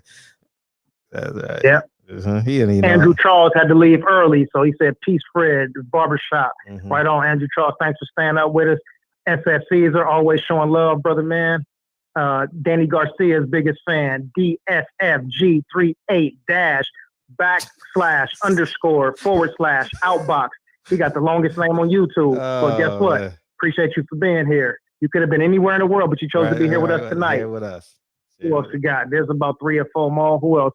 Patty Dean was in here. Free Smoke, Dave Jack, Tone Brown, and the rest of the family. And ain't no surprise, man. You know what I'm saying? I wish we had another song that we could play that we wouldn't get a strike for. I know. I thought about that. Other than that, yeah. Go on and check out those Kobe tributes, man. Watch Kobe shit all night long until you fall asleep. Let your phone stay on rocking that KB24, the Mamba, the GOAT, Vino, the man, the myth, the legend, the Mamba. Play the song, Fred. I did it tonight. I did a good job. Great job, Fred. And shout out the real rappers came in the building. Kobe was obsessed with being great. Obsessed. Time Wood said Kobe was obsessed with being great. Damn sure was. Time to make another song. People Hernandez made it through, man. People Hernandez made it through. That's crazy. I'm hitting him right now. Oh, that's funny as hell. Yeah, Hotep, man. Yeah. Yeah, man. Rest in peace, Kobe. Rest in peace. Taiwan Berry Hill, man. Keep us updated with your son, man, and how his collegiate career going. Yeah. How that quarantine season holding up? Yep.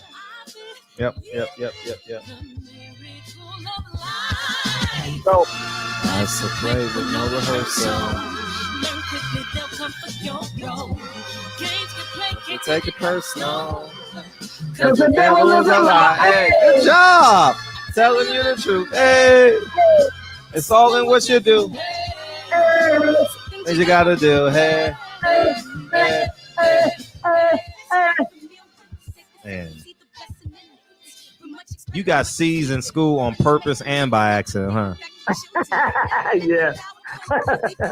It's like all you gotta do is follow my lead. This nigga still going on his own, man. Yeah. Oh shit! I ain't paying attention. Shit, I'm just having to. I'm celebrating KB24, man. I ain't paying attention to nothing else. KB24, man. I really don't know if any sports team really had a Kobe Bryant. What other city had a Kobe Bryant? The Dodgers had Jackie Robinson back in the day. Rob G film, here you go, Rob G. This my personal statement. Run the game like I'm ASICS. Learn to develop patience, determined to be the greatest. Yeah, bobbing and weaving, they changing up like the seasons. Indigenous to the grind, so I do it for all my people. I'm trying to think, man. What city had a Kobe Bryant where you had that nigga as a Minnesota? Probably could have had Kevin Garnett, you know. But Kobe was so flawed. Kobe was like openly flawed, though. You know what I mean? Like, which humanized him, which made him more relatable. Yeah, especially 24 Kobe. 24 Kobe was much better in terms of like, you know what I mean?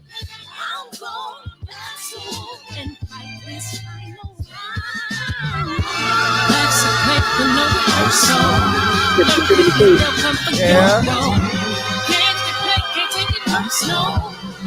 Cause the devil is a lie. Hey. I'm telling you the truth. Hey. It's all in what you do. Hey. Things you gotta do. Hey.